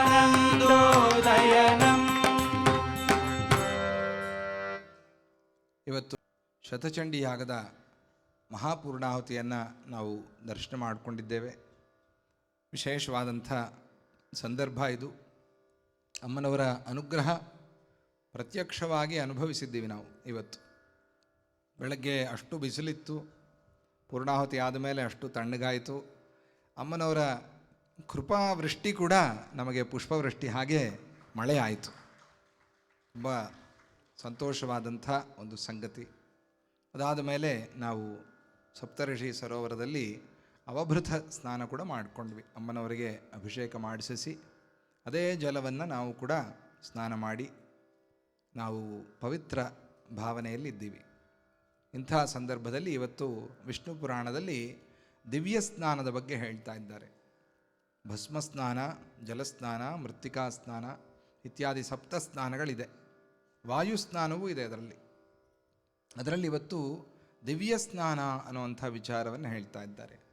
ಏನಿದು ದಿವ್ಯ ಸ್ನಾನ ಅಂತಂದರೆ, ನಾವು ಈ ಲೋಕಗಳು, ಈ 14 ಲೋಕ, ಆ ಲೋಕಗಳಾದ ಮೇಲೆ ಇರುವಂಥ ಗ್ರಹಗಳು, ಅದಾದ ಮೇಲೆ ಇರುವಂಥ ಜ್ಯೋತಿಷ್ಚಕ್ರ, ನಕ್ಷತ್ರ ಮಂಡಲ, ಧ್ರುವ, ಇದೆಲ್ಲ ವಿಚಾರವನ್ನು ಮಾಡಿಕೊಂಡು, ಮತ್ತು ನಮಗೆ ಬಹಳ ಹತ್ತಿರವಾದಂಥದ್ದು ಸೂರ್ಯಮಂಡಲ. ಅಂದರೆ ಹತ್ತಿರ ಅಂದರೆ ಉಪಾಸನೆಗೆ ಬಹಳ ಮುಖ್ಯವಾದದ್ದು. ಎಲ್ಲರೂ ಸೂರ್ಯೋಪಾಸನೆಯನ್ನು, ಸಂಧ್ಯೋಪಾಸನೆಯನ್ನು ತಪ್ಪದೇ ಮಾಡಬೇಕು. ಯಾಕೆ ಅಂತಂದರೆ, ಮಂದೇಹ ಅನ್ನುವಂಥ ರಾಕ್ಷಸರು ಆ ಸಂಧ್ಯಾ ಸಮಯದಲ್ಲಿ ಸೂರ್ಯನಿಗೆ ವಿಘ್ನವನ್ನು ಉಂಟು ಮಾಡ್ತಾರೆ. ಸೂರ್ಯನ ಜೊತೆಯಲ್ಲಿ ಯುದ್ಧಕ್ಕಿಳಿತಾರೆ. ನೀನು ಉದಯಿಸ್ತೀಯ ನಾವು ನೋಡ್ತೀವಿ ಅಂತ, ನೀನು ಹೇಗೆ ಅಸ್ತಮಿಸ್ತೀಯ ನಾವು ನೋಡ್ತೀವಿ ಅಂತ. ಬಿಡ್ರಯ್ಯ ನಾನು ಹೋಗಬೇಕು ಅಂತ ಅವರು, ನಾವು ಬಿಡೋದಿಲ್ಲ ಅಂತ ಇವರು. ಆ ಯುದ್ಧವಾಗುವಾಗ ಆ ಮಂದೇಹ ರಾಕ್ಷಸರು ಪ್ರತಿ ದಿವಸ ಹುಟ್ಟುವಂಥವ್ರು. ಅಕ್ಷಯತ್ವಂ ಶರೀರಾಣ, ಅವರ ಶರೀರ ಅಕ್ಷಯವಂತೆ. ಮರಣಂಚ ದಿನೇ ದಿನೇ, ಪ್ರತಿದಿನ ಸಾಯ್ತಾರೆ, ಪ್ರತಿದಿನ ಹುಟ್ಟುತ್ತಾರೆ. ಅಲ್ಲೇ ಸಾಯ್ತಾರೆ, ಅಲ್ಲೇ ಹುಟ್ಟುತ್ತಾರೆ. ಅಂಥ ಮಂದೇಹ ರಾಕ್ಷಸರವರು. ಮಂದೇಹಾರುಣೆ ದ್ವೀಪೆ ಪ್ರಕ್ಷಿಪಂತಿ, ವೇದದಲ್ಲಿ ಹೇಳ್ತಾರೆ. ಮಂದೇಹಾರುಣಿ ಅನ್ನುವಂಥ ದ್ವೀಪ. ಯಾರು ಉಪನೀತರಿದ್ದಾರೆ, ಉಪನಯನ ಆಗಿರೋರು, ಅಧಿಕಾರಿಗಳು, ಅವರು ತಪ್ಪದೇ ಅರ್ಘ್ಯಪ್ರದಾನ ಮಾಡಬೇಕು. ಗಾಯತ್ರಿ ಮಂತ್ರ, ಅದು ಸಾವಿತ್ರಿ, ಸವಿತೃದೇವತಾಕವಾದಂಥ ಗಾಯತ್ರಿ ಮಂತ್ರ. ಅಲ್ಲಿ ನಾವು ಗಾಯತ್ರಿ ಮಂತ್ರದಲ್ಲಿ ಗಾಯತ್ರಿ ಅಮ್ಮನವ್ರ ಪ್ರಸಕ್ತಿ ಇಲ್ಲ. ಮತ್ತೇನು ಗಾಯತ್ರಿ ಮಂತ್ರ ಅಂತಾರಲ್ಲ ಅಂದರೆ ಛಂದಸ್ಸು. ತ್ರಿಪದ ಗಾಯತ್ರಿ, 3 ಪಾದಗಳಲ್ಲಿದ್ದರೆ ಅದು ಗಾಯತ್ರಿ, ಅದು ಗಾಯತ್ರಿ ಮಂತ್ರ. ಗಾಯತ್ರಿ ಛಂದಸ್ಸಾದ್ದರಿಂದ ಗಾಯತ್ರಿ ಅಂತಲೇ ಹೆಸರು ಬಂತು. ಹಾಗೆ ಅಂತ ಹೇಳಿ ನಾವು ಬಿಡೋ ಹಾಗಿಲ್ಲ. ಇದು ಪಂಚಶಿರಸ್ಕ ಅಂತಲೂ ಹೇಳಿದ್ದಾರೆ. ಆದ್ದರಿಂದ ಆ ಪಂಚಶಿರಸ್ ಯಾವುದು ಅಂತ ನೋಡಿದಾಗ ಮುಕ್ತಾ ವಿದ್ರುಮ ಹೇಮನೀಲ ಧವಳ ಛಾಯೆ, ಈ 5 ಬಣ್ಣದ ಮುಖಗಳು, 5 ಮುಖಗಳು, 5 ದಿಕ್ಕಿನಲ್ಲೂ ಕೂಡ ಅಮ್ಮನವರು ಇರ್ತಾರೆ ಅಂತ ಗಾಯತ್ರಿ ಅಮ್ಮನವರು. ಇನ್ನು ಅದು ಸಾವಿತ್ರಿ ಅಂತಲೂ ಕೂಡ ಹೆಸರು. ಗಾಯತ್ರಿ, ಸಾವಿತ್ರಿ, ಸರಸ್ವತಿ ಅಂತ. ಸಾವಿತ್ರಿ ಅಂತ ಅಂದರೆ ಸವಿತೃದೇವತಾಕವಾದಂಥ ಮಂತ್ರ. ಛಂದಸ್ಸು ಗಾಯತ್ರಿ ಛಂದಸ್ಸು. ಇಂಥ ಈ ಗಾಯತ್ರಿ ಮಂತ್ರದಿಂದ ಯಾರಿಗೆ ಉಪದೇಶ ಆಗಿದೆ ಅವರು ತಪ್ಪದೆ ವ್ಯಾಹೃತಿಗಳನ್ನು ಹೇಳ್ತಾ ಭೂಹು ಭುವಃ ಸುವಃ ವ್ಯಾಹೃತಿಗಳನ್ನು ಹೇಳ್ತಾ ಇದು ಭೂಮಿ ಅಂತರಿಕ್ಷ ದ್ಯುಲೋಕ ಅಲ್ಲಿವರೆಗೂ ತಲುಪುವಂಥ ಜಲ ಅನ್ನುವಂಥ ಭಾವನೆಯಿಂದ ಅರ್ಘ್ಯಪ್ರದಾನವನ್ನು ಹೀಗೆ ಬಿಡದೆ ಹೀಗೆ ಮೇಲೆ ಎರಚೋದು. ಅರ್ಘ್ಯಪ್ರದಾನವನ್ನು ಹೀಗೆ ಬಿಡೋದಲ್ಲ, ಮೇಲೆ ಹಾಕಬೇಕು. ಹೀಗೆ ಎಲ್ಲವನ್ನು ಹೀಗೆ ಬಿಡ್ತಾರಲ್ಲ, ಸೂರ್ಯಾರ್ಘ್ಯ ಮಾತ್ರ ಮೇಲೆ ಹೀಗೆ ಚೆಲ್ಲಬೇಕು ಅಂತ ಶಾಸ್ತ್ರ. ಅದು ನಾವು ಸಾಮಾನ್ಯವಾಗಿ ಕೂತ್ಕೊಂಡಲ್ಲ. ಹ್ಯಾಕೆ ಕೂತ್ಕೋಬೇಕು ಅಂದರೆ ಈ ಪಾದ ಕೆಳಗೆ ತಗಲ್ತಾ ಇರುತ್ತೆ, ಮಂಡಿ ಮೇಲೆ ನೋಡ್ತಾ ಇರುತ್ತೆ. ಇದು ಕಾಲು ಕುಕ್ಕರಗಾಲಲ್ಲಿ ಕೂತ್ಕೊಂಡು ಆ ಕಾಲುಗಳ ಮಧ್ಯದಲ್ಲಿ ಆ ನೀರನ್ನು ತಗೊಂಡು ಮೇಲೆ ಎಸಿಬೇಕು. ಅದು ಭಗವಂತನಿಗೆ ಇಷ್ಟವಾಗೋದು. ಆಚಮನ ಕೂಡ ಹಾಗೆ ಮಾಡಬೇಕು. ಈಗಿನ ಕಾಲದಲ್ಲಿ ಪದ್ಧತಿ ಬದಲಾಗಿದೆ. ಅದು ವಿಶೇಷ ಆಚಮನ, ದೇವತೀರ್ಥ ಆಚಮನ. ಅದು ಹಾಗೆ ಆಚಮನ ಮಾಡಬೇಕು. ಮಹಾತ್ಮರು ಮಾಡೋದನ್ನು ನೋಡಿರ್ತೀರಿ ನೀವು ಕೆಲವು ಕಡೆ. ಅಂಥ ಅರ್ಘ್ಯಪ್ರದಾನವನ್ನು ಮಾಡಬೇಕು. ಅದು ನಾವು ಮೇಲೆ ಹೀಗೆ ಎರಚಿದಾಗ ಆ ನೀರು ಸೂಕ್ಷ್ಮ ರೂಪದಲ್ಲಿ ಅಲ್ಲಿ ಆ ಮಂದೇಹ ರಾಕ್ಷಸರನ್ನು ಹೋಗಿ ಸಂಹಾರ ಮಾಡುತ್ತೆ. ಅದು ಏನಾಗ್ತಾ ಇದೆಯೋ ಅದು ನಮಗೆ ಬೇಡ, ಅಲ್ಲಿ ಆಗ್ತಿರೋದು ಬೇರೆ. ಫಲ ಅಂತೂ ನಮಗೆ ಬರ್ತಾ ಇದೆ. ಈ ನೀರು ಹೇಗಿರಿ ಅಲ್ಲಿ ಹೋಗುತ್ತೆ, ಅವೆಲ್ಲ ನಿನಗೆ ಬೇಡ, ಅವೆಲ್ಲ ಆ ಪ್ರಶ್ನೆ ಬೇಡ. ನಿನಗೆ ಫಲ ಬರುತ್ತೆ ಅದರಿಂದ. ಮಾಡದೆ ಹೋದರೆ ಅಪಾಯ. ಇದನ್ನು ನಿರಂತರವಾಗಿ ಪ್ರತಿ ದಿವಸವೂ ಸಂಧ್ಯಾವಂದನೆಯನ್ನು ಮಾಡಬೇಕು. ಸಂಧ್ಯಾವಂದನೆಯನ್ನು ಯಾವುದೇ ಕಾರಣಕ್ಕೂ ಬಿಡಬಾರ್ದು. ಗಾಯತ್ರಿ ಅನುಷ್ಠಾನ ಮಾಡಬೇಕು. ಅದರಿಂದ ಲೋಕಗಳಿಗೆ ಒಳ್ಳೆಯದಾಗುತ್ತೆ. ಎಲ್ಲರೂ ಕೂಡ ಬೆಳಗ್ಗೆ ಹೊತ್ತು ಸ್ವಲ್ಪ ಯಾವುದಾದ್ರು ಒಂದು ಗಿಡಕ್ಕೆ ನೀರು ಹಾಕಿದ್ರೂ ಅರ್ಘ್ಯಪ್ರದಾನವೇ ಅದು. ಆ ರೀತಿಯಲ್ಲಾದರೂ ಭಾವನೆ ಮಾಡಿ ಅದನ್ನು ಯಾರಿಗೆ ಉಪನಯನವಾಗಿರ್ಲಿಲ್ವೋ ಅವರು. ಅದರಿಂದ ಆ ಸಂಧ್ಯೋಪಾಸನೆ ಅನ್ನೋದು ತಪ್ಪದೇ ಮಾಡಬೇಕು ಅನ್ನೋಂಥ ವಿಚಾರವನ್ನು ನಿನ್ನೆ ಮಾತಾಡಿಕೊಂಡ್ವಿ ನಾವು. ಮತ್ತು ಇವತ್ತು ಜ್ಯೋತಿಷ್ಚಕ್ರ ನಕ್ಷತ್ರಗಣ ಹಾಗೂ ಶಿಂಶುಮಾರ ಚಕ್ರ. ಶಿಂಶುಮಾರ ಚಕ್ರ ಅಂದರೆ ಧ್ರುವನು ಆ ಮೊಸಳೆ ಆ ಚೇಳಿನ ಬಾಲದಲ್ಲಿ ಕೂತಿದ್ದಾನೆ. ಅದು ಚೇಳ ಆಕಾರದಲ್ಲಿ ಇರುತ್ತೆ, ಅದು ಇಲ್ಲ ಒಂದು ಮೊಸಳೆಯ ಆಕಾರದಲ್ಲಿ ಇರುತ್ತೆ. ಶಿಂಶುಮಾರ ಚಕ್ರ ಅಂತ ನಾವಿಲ್ಲಿ ಹರಿಸನ್ನಿಧಿಯಲ್ಲಿ ನೋಡ್ತೀವಲ್ಲ, ಆ ರೂಪದಲ್ಲಿ ಸ್ವಾಮಿ ಇರ್ತಾರೆ. ಆ ಬಾಲದ ತುದಿಯಲ್ಲಿ ಪುಚ್ಛದಲ್ಲಿ ಧ್ರುವನು ಸ್ಥಿತಃ, ಧ್ರುವನು ಕೂತಿರ್ತಾನೆ. ಆ ಧ್ರುವನು ಸಮಸ್ತ ಜ್ಯೋತಿರ್ಮಂಡಲವನ್ನು ಹಿಡಿದಿಟ್ಟಿದ್ದಾನೆ. ಯಾರು ಹಿಡಿಯೋರು ಬೇಕಲ್ಲ ಅದನ್ನು ಬಲವಾಗಿ. ಅದು ಒಂದು ಆಧಾರ ಸ್ತಂಭವಾಗಿದೆ ಆ ಧ್ರುವಮಂಡಲ. ಆ ಧ್ರುವಮಂಡಲದ ಸುತ್ತಲೂ ಇವರೆಲ್ಲರೂ ಕೂಡ ಈ ನಕ್ಷತ್ರಗಳಾಗಲಿ ಗ್ರಹಗೋಳಗಳಾಗಲಿ ನಿಂತಿವೆ. ಇದು ಸೈನ್ಸು ಕೂಡ ಒಪ್ಪುವಂಥ ಮಾತು. ಅದು ನಾವು ಈಗ ಸೌತ್ ಪೋಲು ನಾರ್ತ್ ಪೋಲು ವಿಚಾರದಲ್ಲೂ ಕೂಡ ಅದನ್ನೇ ಹೇಳ್ತಾರೆ. ಅದು ಹಿಡಿದಿಟ್ಟಿದೆ, ಅಲ್ಲಿ ಹಾಗೇ ಇರಬೇಕು ಅಂತ. ನಾರ್ತ್ ಪೋಲಲ್ಲಿ ಯಾವತ್ತೂ ಕವರ್ಡ್ ಆಗಿರಬೇಕು. ಅಲ್ಲಿ ಗ್ಲೇಷಿಯರ್ ಅಲ್ಲಿ ಹೋಗಿ ನೋಡಿದ್ರೆ ನಾವು ಸೂರ್ಯನೇ ಬರೋಲ್ಲ ಅಲ್ಲಿ, ಬಹಳ ಕಮ್ಮಿ. 6 ತಿಂಗಳಾದರೂ ಸೂರ್ಯ ಬರೋಲ್ಲ, ಹಾಗೇ ಇರುತ್ತೆ ಅಲ್ಲಿ ಆ ವಾತಾವರಣ. ಆ ಥರ ಭೂಮಿ ಅಲ್ಲಿ ಹಾಗಿದೆ, ಆ ಸುತ್ತೋದು ಹಾಗಿದೆ. ಆದ್ದರಿಂದ ಅಲ್ಲಿಂದ ಈ ಭೂಮಿಯನ್ನೆಲ್ಲ ಕೂಡ ಭಗವಂತನು ಬ್ಯಾಲೆನ್ಸ್ ಮಾಡ್ತಾ ಇದ್ದಾನೆ. ಅದು ಹಿಡ್ಕೊಂಡಿದೆ ಅಂತ. ಹಾಗೇ ಧ್ರುವನು ಈ ಸಮಸ್ತ ಈ ಬ್ರಹ್ಮಾಂಡವನ್ನು ಕೂಡ, ಬ್ರಹ್ಮಾಂಡದಲ್ಲಿರುವಂಥ ಗ್ರಹಗೋಳಗಳನ್ನು ಹಿಡಿದಿಟ್ಟಿದ್ದಾನೆ. ಏನಾದ್ರು ಸ್ವಲ್ಪ ಅಲ್ಲಿ ಅದಲು ಬದಲು ಆಗಿಬಿಟ್ರೆ, ಇಲ್ಲೇನಾದ್ರು ಸ್ವಲ್ಪ ಸ್ಪೀಡ್ ಆಗಿಬಿಟ್ರೆ ನಮ್ಮ ಕಥೆ ಏನು, ನಮ್ಮ ಗತಿ ಏನು? ಭೂಮಾತೆ ಸ್ವಲ್ಪ ಆ ಕಡೆ ಈ ಕಡೆ ಜರಕ್ಕೊಂಡ್ರೆ ಏನಾಗ್ತಾ ಇದೆ, ಭಯಂಕರ ಭೂಕಂಪ ನೋಡ್ತಾ ಇದ್ದೀವಿ ನಾವು ಅಲ್ವಾ. ಅದು ಹಾಗೆ ನಿಂತಿರೋದರಿಂದ ನಾವೆಲ್ಲ ಇರೋದರಿಂದ ಆ ಜ್ಯೋತಿಷ್ ಚಕ್ರವನ್ನು, ಆ ಶಿಂಶುಮಾರ ಚಕ್ರವನ್ನು ನಾವು ನಿರಂತರ ಧ್ಯಾನಿಸಬೇಕು, ಸ್ಮರಣ ಮಾಡ್ತಾ ಇರಬೇಕು. ಅದನ್ನು ನೋಡ್ತಾ ದರ್ಶನ ಮಾಡ್ತಾ ಇರಬೇಕು. ಭೂಮಿಯಲ್ಲಿ ಸ್ವಲ್ಪ ಖಗೋಳಶಾಸ್ತ್ರ ಇಷ್ಟ ಇರೋರಂತೂ ನೋಡ್ತಾ ಇರ್ತಾರೆ. ಇಲ್ಲದೇ ಇದ್ದರೂ ಕೂಡ ಅದನ್ನು ಸ್ವಲ್ಪ ಆಗಾಗ ನೋಡೋದು, ಆ ನಕ್ಷತ್ರಗಳನ್ನು ದರ್ಶನ ಮಾಡೋದು, ಸೂರ್ಯನ ದರ್ಶನ, ಚಂದ್ರನ ದರ್ಶನ, ಇದೆಲ್ಲ ಬಹಳ ಮುಖ್ಯ. ಅಲ್ಲಿಂದ ಆ ಆಕಾಶಗಂಗೆಯಿಂದ ನೀರನ್ನು ಧ್ರುವನ್ ತಗೊಂಡು ಸೂರ್ಯನಿಗೆ ಕೊಡ್ತಾನೆ. ಸೂರ್ಯನಿರುವಾಗಲೇ ಮೇಘ ಬೇಕಾಗಿಲ್ವಂತೆ. ಸೂರ್ಯನ ಮಳೆ ಸುರಿಸೋಕ್ಕೆ ಸೂರ್ಯನ ಕಿರಣಗಳಿಂದಲೇ ಮೇಘ ಇಲ್ಲದೆ ಅನಭ್ರಗತ ವೃಷ್ಟಿ. ಅದು ಮೇಘವೃಷ್ಟಿ ಅಲ್ಲ, ಮೇಘವಿಲ್ಲದೆ ನಮ್ಮ ಮೇಲೆ ಮಳೆಯನ್ನು ಸುರಿಸುವಂಥ ಶಕ್ತಿ ಸೂರ್ಯಂದು. ಕೆಲವು ಸಮಯ ಸೂರ್ಯನ ರಶ್ಮಿ ನಮಗೆ ತಗಲ್ದಾಗ ತಣ್ಣಗೆ ಅನಿಸುತ್ತೆ. ಎಲ್ಲ ಸಮಯದಲ್ಲೂ ಬಿಸಿ ಅನಿಸಲ್ಲ. ಏನೋ ಮಳೆ ಆಯ್ತು ರೀ, ಯಾರೋ ನೀರು ಚುಮ್ಕಿಸ್ದಾಗ ಆಗ್ತಾ ಇದೆ ಅಂತ ಅನುಭವ ಆಗಿರುತ್ತೆ ಕೆಲವರಿಗೆ. ಎಲ್ಲಿಂದ ನೀರು ಎಲ್ಲೂ ಇಲ್ಲ. ನೀವು ತಿಳಿಯರಿ, ಆ ಥರ ಏನಾದ್ರು ಅನುಭವ ಆದರೆ ನೀವು ಆ ದಿನ ದಿವ್ಯ ಸ್ನಾನ ಮಾಡಿದಿರಿ ಅಂತ ಲೆಕ್ಕ. ಆ ದಿನ ನಿಮಗೆ ದಿವ್ಯ ಸ್ನಾನವಾಯಿತು. ಅಬ್ಬಾ ಇವತ್ತು ನಾವು ದಿವ್ಯ ಸ್ನಾನ ಮಾಡಿದ್ವಿ, ಏನೋ ಪುಣ್ಯ, ಏನೋ ಭಾಗ್ಯ, ಹಾಗೆ ಅನ್ನಿಸ್ತಾ ಇದೆ ಅಂತ. ಯಾರಿಲ್ಲ, ಯಾರೋ ಸುಮ್ಮನೆ ತಮಾಷೆಗೆ ನೀರು ಚೆಲ್ಲಿದ್ರೆ ಅದಕ್ಕೇನು ಮಾಡೋಕ್ಕಾಗಲ್ಲ. ಆ ಥರದ್ದಲ್ಲ.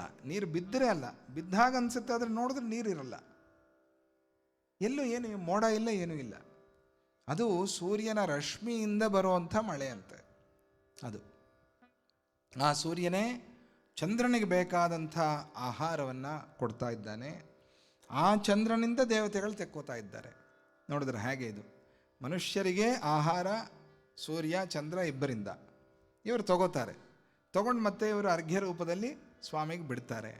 ಬಿಟ್ಟರೆ ಅದನ್ನು ಅವರು ತಗೊಂಡು ಇವ್ರಿಗೆ ಕೊಟ್ಟರೆ ಇವರಿಂದ ದೇವತೆಗಳು ತಗೋತಾ ಇದ್ದಾರೆ. ದೇವತೆಗಳು ತಗೊಂಡು ಅವ್ರೇನು ಮಾಡ್ತಾರೆ, ಅವರು ನಮಗೋಸ್ಕರ ಮಳೆಯನ್ನು ಸುರಿಸ್ತಾರೆ. ಒಂದಾಯ್ತಲ್ಲ, ಒಂದು ಚಕ್ರ, ಇದು ಚಕ್ರ. ಹೀಗೆ ಇದನ್ನು ನಾವು ಬ್ಯಾಲೆನ್ಸ್ ಮಾಡ್ತಾ ಇರಬೇಕು. ಮಾಡದೆ ಹೋದರೆ ಬೇಕಾದಷ್ಟು ಅನಾಹುತಗಳಾಗಿದೆ ಪೂರ್ವಕಾಲದಲ್ಲಿ. ಅದನ್ನೆಲ್ಲ ಕಥೆಗಳೆಲ್ಲ ಹೇಳಿದ್ದಾರೆ. ಎಲ್ಲೂ ಯಾವ ಧರ್ಮ ಕಾರ್ಯವೂ ಇಲ್ಲದೆ ಎಲ್ಲರೂ ಇದನ್ನೆಲ್ಲ ಬಿಟ್ಟು, ಈ ಯಜ್ಞ ಯಾಗಾದಿಗಳನ್ನು ಬಿಟ್ಟು, ಈ ಸತ್ಕರ್ಮಗಳನ್ನು ಬಿಟ್ಟು, ಏನೊಂದು ದೇವತಾ ಪ್ರಾರ್ಥನೆ ಇಲ್ಲದೆ ಕೇವಲ ಸ್ವಾರ್ಥವಾಗಿ ಯಾರು ಬಾಳ್ತಾ ಇರ್ತಾರೋ ಆ ಸಮಯದಲ್ಲಿ ಬಂತು ಪ್ರಳಯ ಅಂತ. ಅದು ಇಲ್ಲಿಂದ ಹೋಗಬೇಕು, ಭಾರತ ಭೂಮಿಯಿಂದಲೇ ಹೋಗಬೇಕು, ಬೇರೆ ಎಲ್ಲೂ ಅವಕಾಶ ಇಲ್ಲ. ಅವರವರು ಮಾಡೋ ಒಳ್ಳೆ ಕೆಲಸ ಅವರಿಗೆ ಯಜ್ಞ. ಅವರಿಗೆ ಈ ರೂಪದಲ್ಲಿ ಯಜ್ಞ ಇಲ್ವಲ್ಲ, ಅವ್ರಿಗೆ ಗೊತ್ತಿರೋವಂಥ ಯಜ್ಞ ಈ ರೂಪದಲ್ಲಿ ಇಲ್ಲ. ಆದರೆ ಈ ವಿಧಾನದಲ್ಲಿ ಯಜ್ಞವನ್ನು ನಮ್ಮ ಭಾರತದಲ್ಲೇ ಭಗವಂತನು ಹೇಳಿದ್ದಾನೆ. ಆದ್ದರಿಂದ ನಾವೆಲ್ಲರೂ ಇದನ್ನು ಮಾಡ್ತಾ ಇರಬೇಕು, ಪ್ರೋತ್ಸಾಹಿಸ್ತಾ ಇರಬೇಕು. ಆಗ ಭಗವಂತನ ಇವತ್ತು ಪ್ರತ್ಯಕ್ಷ ನಿದರ್ಶನ ನಮಗೆ. ಇವತ್ತು ಮಳೆ ಆದಾಗ ಅದು ಯಾರೂ ಊಹಿಸಿಲ್ಲ ಇವತ್ತು ಮಳೆ ಆಗುತ್ತೆ ಅಂತ ಬೆಳಗ್ಗೆಯಿಂದ. ಅದೇ ತಾನೇ ನಿದರ್ಶನ. ಅಮ್ಮ ಇದ್ದಾಳೆ, ನಮಗೆ ಮಳೆಯನ್ನು ಕೊಡ್ತಾಳೆ, ನಮ್ಮನ್ನು ಕಾಪಾಡ್ತಾಳೆ ಅನ್ನೋದಕ್ಕೆ ಅದೇ ತಾನೇ ನಿದರ್ಶನ. ಇನ್ನೇನು ಬೇಕು? ಈ ಥರದ್ದನ್ನೆಲ್ಲ ನಾವು ಜ್ಞಾಪಕ ಇಟ್ಕೋಬೇಕು. ಪಿಠಾಪುರದಲ್ಲಿ ಸುಡ್ತಾ ಇತ್ತು, ಇವತ್ತು ಬಿಡಿ, ವರಸೆಯಾಗಿ ಒಂದು 9 ದಿವಸದಿಂದನೂ ಮಳೆ ಆಗ್ತಾ ಇದೆ ಪ್ರತಿ ದಿವಸ. ಆದರೆ ಇವತ್ತು ಬಿಸಿಲು, ಇಷ್ಟು ದಿನ ಬಿಸಿಲು ಇರಲಿಲ್ಲ, ಇವತ್ತು ಬಿಸಿಲು ಇತ್ತು. ಪಿಠಾಪುರದಲ್ಲಿ ಸುಡೋ ಬಿಸಿಲು. ಅಬ್ಬಾ ಹೇಗಿದ್ದೀರಿ ಇಲ್ಲಿ ಅಂತ, ಹಾಯಾಗಿದ್ದೀವಿ ಅಂತ ಹೇಳಿದೆ. ಹೇಗಿದ್ದೀರಿ, ಇನ್ನೇನು ಮಾಡೋದು ಅಲ್ಲ, ಹೇಗಿದ್ದೀರಿ ಇಲ್ಲಿ ಅಂತಂದ್ರೆ ಎಲ್ಲರೂ ಹೇಗಿದ್ದಾರೆ, ಹಾಗೇ ಇದೆ. ಪಿಠಾಪುರದಲ್ಲಿ ಜನ ಇಲ್ವಾ? ಇಲ್ಲ, ನಿಮಗೆ ಅಭ್ಯಾಸ ಅಂತ. ಒಳಗೆ ಚಾತುರ್ಮಾಸ್ಯ ಅಂದರೆ ಅದೇ ಅರ್ಥ ಅಲ್ವಾ? ತಣ್ಣಗಿದ್ದೀವಿ ಅಂತ. ಹೇಗಿದ್ದೀರಿ ಪಿಠಾಪುರದಲ್ಲಿ? ತಣ್ಣಗಿದ್ದೀವಿ ಅಂತ.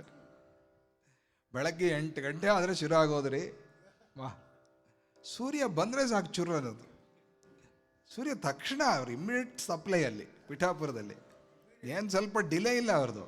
ಬಂದು ಅರ್ಧ ಗಂಟೆ ಆದಮೇಲೆ ಅವೆಲ್ಲ ಏನಿಲ್ಲ, ಬರ್ತಿದ್ದಂಗೆ ಹಂಗೆ ತೀಕ್ಷ್ಣ ಸೂರ್ಯ ಅಂತ ಪಿಠಾಪುರದಲ್ಲಿ. ಅಲ್ಲಿ ಯಾರು ಊಹಿಸಿಲ್ಲ. ಚಂಡಿ ಹೋಮದ ದಿವಸ ಅವಭೃತಕ್ಕೆ ಹೋಗ್ತಾ ಇದ್ದೀವಿ, ಎಲ್ಲಿಂದ ಬಂತು ಮೋಡಗಳು, ಹೇಗೆ ಮಳೆ ಆಯಿತು, ಆಶ್ಚರ್ಯವೋ ಆಶ್ಚರ್ಯ ಎಲ್ಲರಿಗೂ ಕೂಡ. ಅದು ನಿದರ್ಶನ. ಅದು ಅಲ್ಲಿ ಅವರು ಹೇಳಿದ್ರು, ಈ ಸಮಯದಲ್ಲಿ ಮಳೆ ಆಗಲ್ಲ ಸ್ವಾಮಿ, ಅವೆಲ್ಲ ಆಸೆ ಇಟ್ಕೋಬೇಡಿ ನೀವು, ಈ ಸಮಯದಲ್ಲಿ ಮಳೆ. ನಮ್ಮವ್ರು ಕೇಳಿದ್ದಾರೆ, ಏನ್ರಿ ಏನಾದ್ರು ಸ್ವಲ್ಪ ಮಳೆ ಬರುತ್ತಾ, ನಾವು ಹೇಳ್ಕೋಬೇಕು ಮಹಿಮೆ ಏನೋ ಕೇಳಿದ್ದಾರೆ. ಕೇಳಿದ್ರೆ ಇಲ್ಲ ಅವೆಲ್ಲ ಆಸೆ ಇಟ್ಕೋಬೇಡಿ, ಸುಮ್ಮನೆಲ್ಲ ಅನೌನ್ಸ್ ಮಾಡಬೇಡಿ ಅಂತ ಹೇಳಿದ್ದಾರೆ ಇವರಿಗೆ. ಪಾಪ ಇವರು ಎಲ್ಲ ಮೆತ್ತಗಾಗಿದ್ದಾರೆ, ಸರಿ ಬಿಡಿ ಏನು ಬರೋಲ್ಲ ಅಂತ.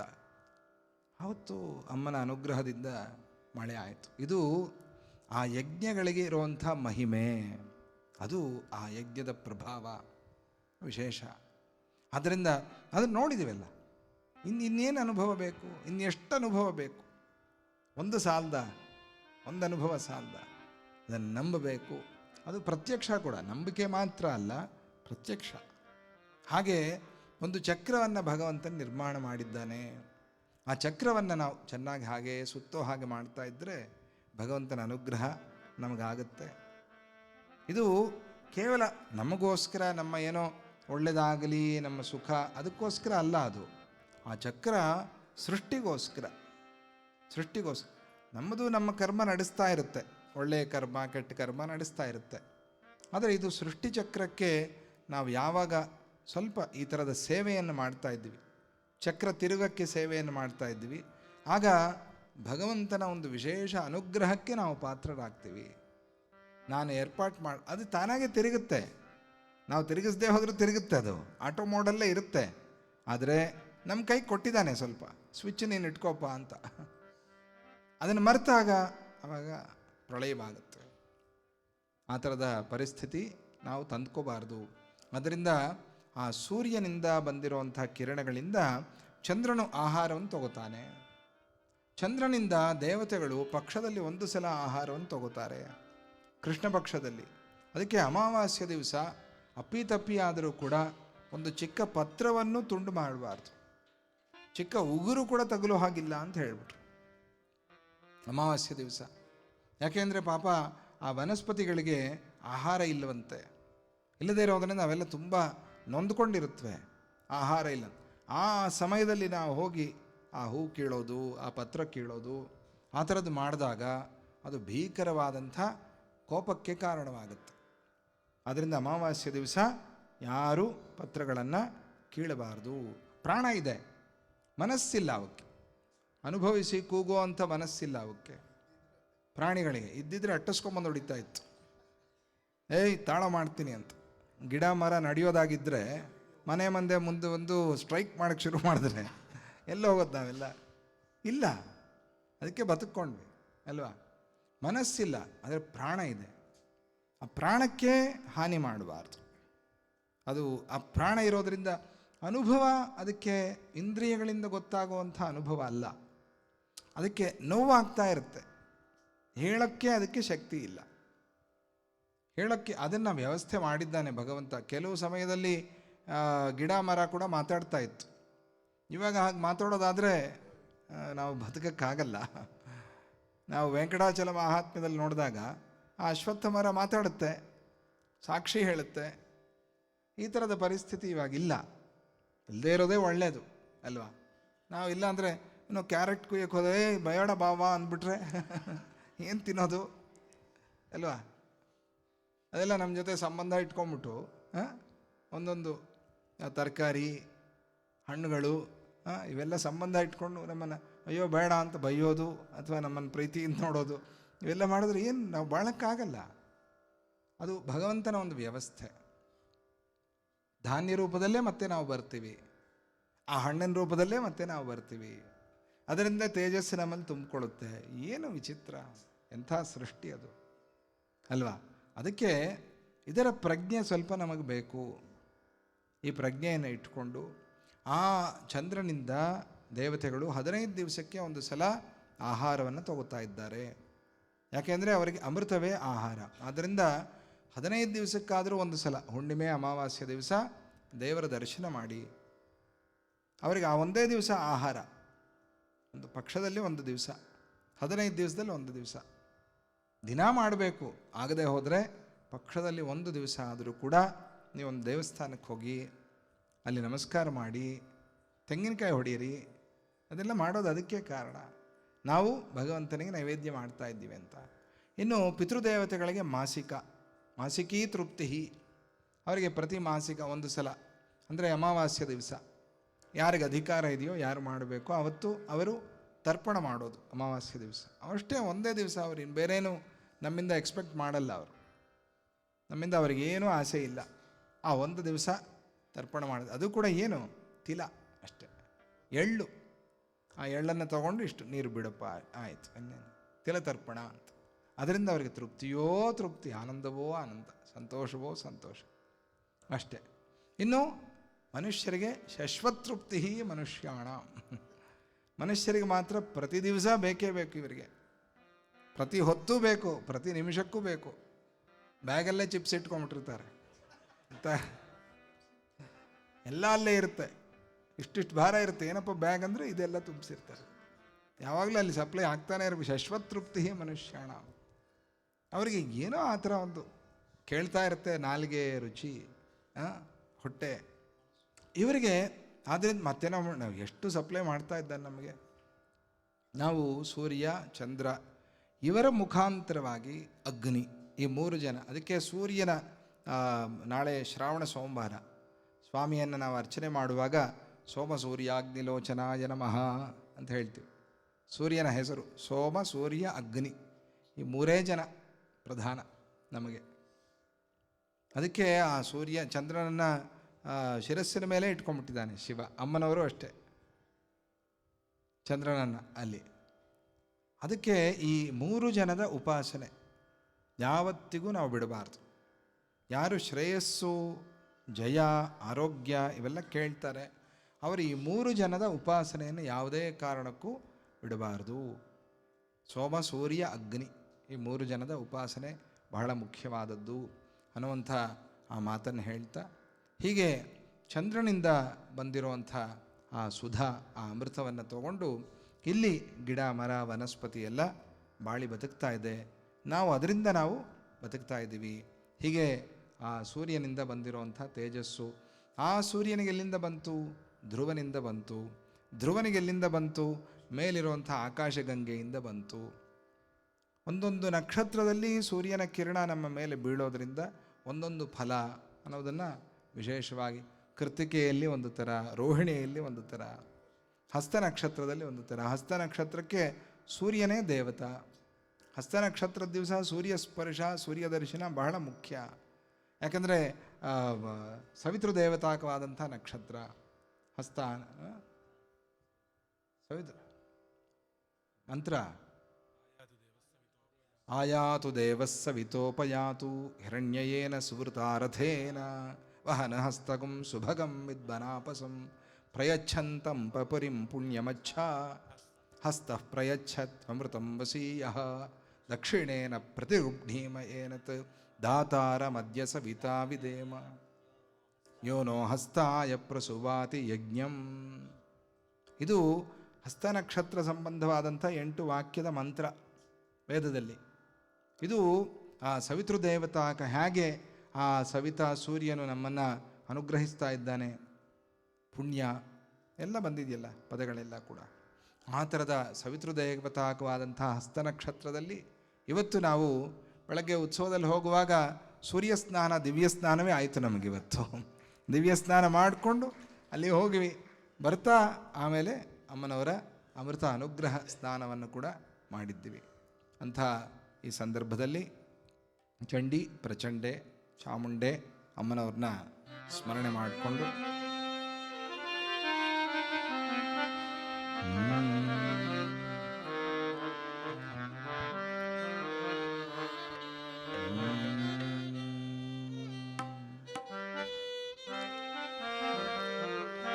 ಚಂಡಿ ಪ್ರಚಂಡೆ ಚಾಮುಂಡೆ ಖಂಡಿತ ಭಂಡೆ ಜಯ ಶೌಂಡೆ. ಚಂಡಿ ಪ್ರಚಂಡೆ ಚಾಮುಂಡೆ ಖಂಡಿತ ಭಂಡೆ ಜಯ ಶೌಂಡೆ. ಚಂಡಿ ಪ್ರಚಂಡೆ ಚಾಮುಂಡೆ ಖಂಡಿತ ಭಂಡೆ ಜಯ ಶೌಂಡೆ. ಚಂಡಿ ಪ್ರಚಂಡೆ ಚಾಮುಂಡೆ ಖಂಡಿತ ಭಂಡೆ ಜಯ ಶೌಂಡೆ.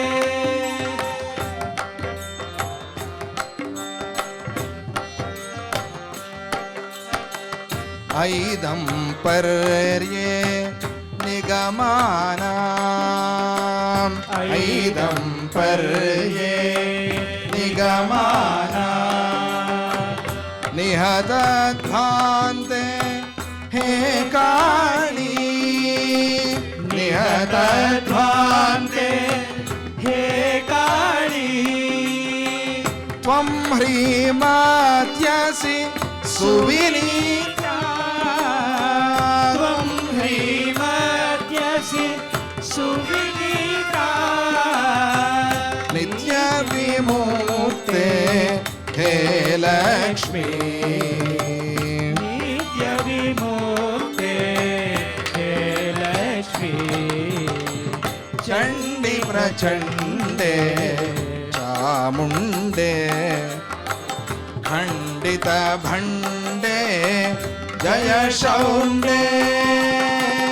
ಚಂಡಿ ಪ್ರಚಂಡೆ ಚಾಮುಂಡೆ ಖಂಡಿತ ಭಂಡೆ ಜಯ ಶೌಂಡೇ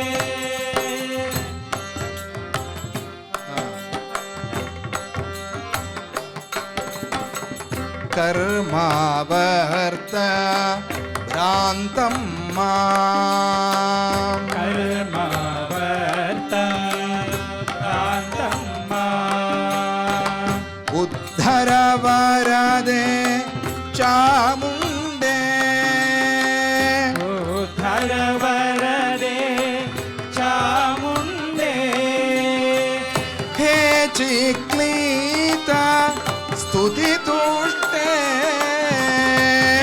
ಚಿಕ್ಲೀತ ಸ್ತುತಿ ಪುಷ್ಟೆ ದೇವಿ ಪರಾತ್ಪರಿ ಹೇ ವಾಣಿ ದೇವಿ ಪರಾತ್ಪರಿ ಹೇ ವಾಣಿ ಚಂಡಿ ಪ್ರಚಂಡೆ ಚಾಮುಂಡೆ ಖಂಡಿತ ಭಂಡೆ ಜಯ ಶೌಂಡೆ ಚಂಡಿ ಪ್ರಚಂಡೆ ಚಾಮುಂಡೆ ಖಂಡಿತ ಭಂಡೆ ಜಯ ಶೌಂಡೆ ವಂದೇ ಅವ್ಯಯ ಪದನೇತ್ರಿ ವಂದೇ ಅವ್ಯಯ ಪದನೇತ್ರಿ ಸಚಿದಾನಂದೆ ಶ್ರೀಚಂಡಿ ಸಚಿದಾನಂದೆ ಶ್ರೀಚಂಡಿ ವಂದೇ ಅವ್ಯಯ ಪದನೇತ್ರಿ ವಂದೇ ಅವ್ಯಯ ಪದನೇತ್ರಿ ಸಚಿದಾನಂದೆ ಶ್ರೀಚಂಡಿ ಸಚಿದಾನಂದೆ ಶ್ರೀಚಂಡಿ ಸಚಿದಾನಂದೆ ಶ್ರೀಚಂಡಿ ಸಚಿದಾನಂದೆ ಶ್ರೀಚಂಡಿ ಚಂಡಿ ಪ್ರಚಂಡೆ ಚಾಮುಂಡೆ ಖಂಡಿತ ಭಂಡೆ ಜಯ ಶೌಂಡೆ ಚಂಡಿ ಪ್ರಚಂಡೆ ಚಾಮುಂಡೆ ಖಂಡಿತ ಭಂಡೆ ಜಯ ಶೌಂಡೆ ಚಂಡಿ ಪ್ರಚಂಡೆ ಚಾಮುಂಡೆ ಖಂಡಿತ ಭಂಡೆ ಜಯ ಶೌಂಡೆ ಚಂಡಿ ಪ್ರಚಂಡೆ ಚಾಮುಂಡೆ ಖಂಡಿತ ಭಂಡೆ ಜಯ ಶೌಂಡೆ ಚಂಡಿ ಪ್ರಚಂಡೆ ಚಾಮುಂಡೆ ಖಂಡಿತ ಭಂಡೆ ಜಯ ಶೌಂಡೆ ಚಂಡಿ ಪ್ರಚಂಡೆ ಚಾಮುಂಡೆ ಖಂಡಿತ ಭಂಡೆ ಜಯ ಶೌಂಡೆ ಚಂಡಿ ಪ್ರಚಂಡೆ ಚಾಮುಂಡೆ ಖಂಡಿತ ಭಂಡೆ ಜಯ ಶೌಂಡೆ ಚಂಡಿ ಪ್ರಚಂಡೆ ಚಾಮುಂಡೆ ಖಂಡಿತ ಭಂಡೆ ಜಯ ಶೌಂಡೆ ಅಮ್ಮ ಜಯ ಶೌಂಡೆ ಅಮ್ಮ ಜಯ ಶೌಂಡೆ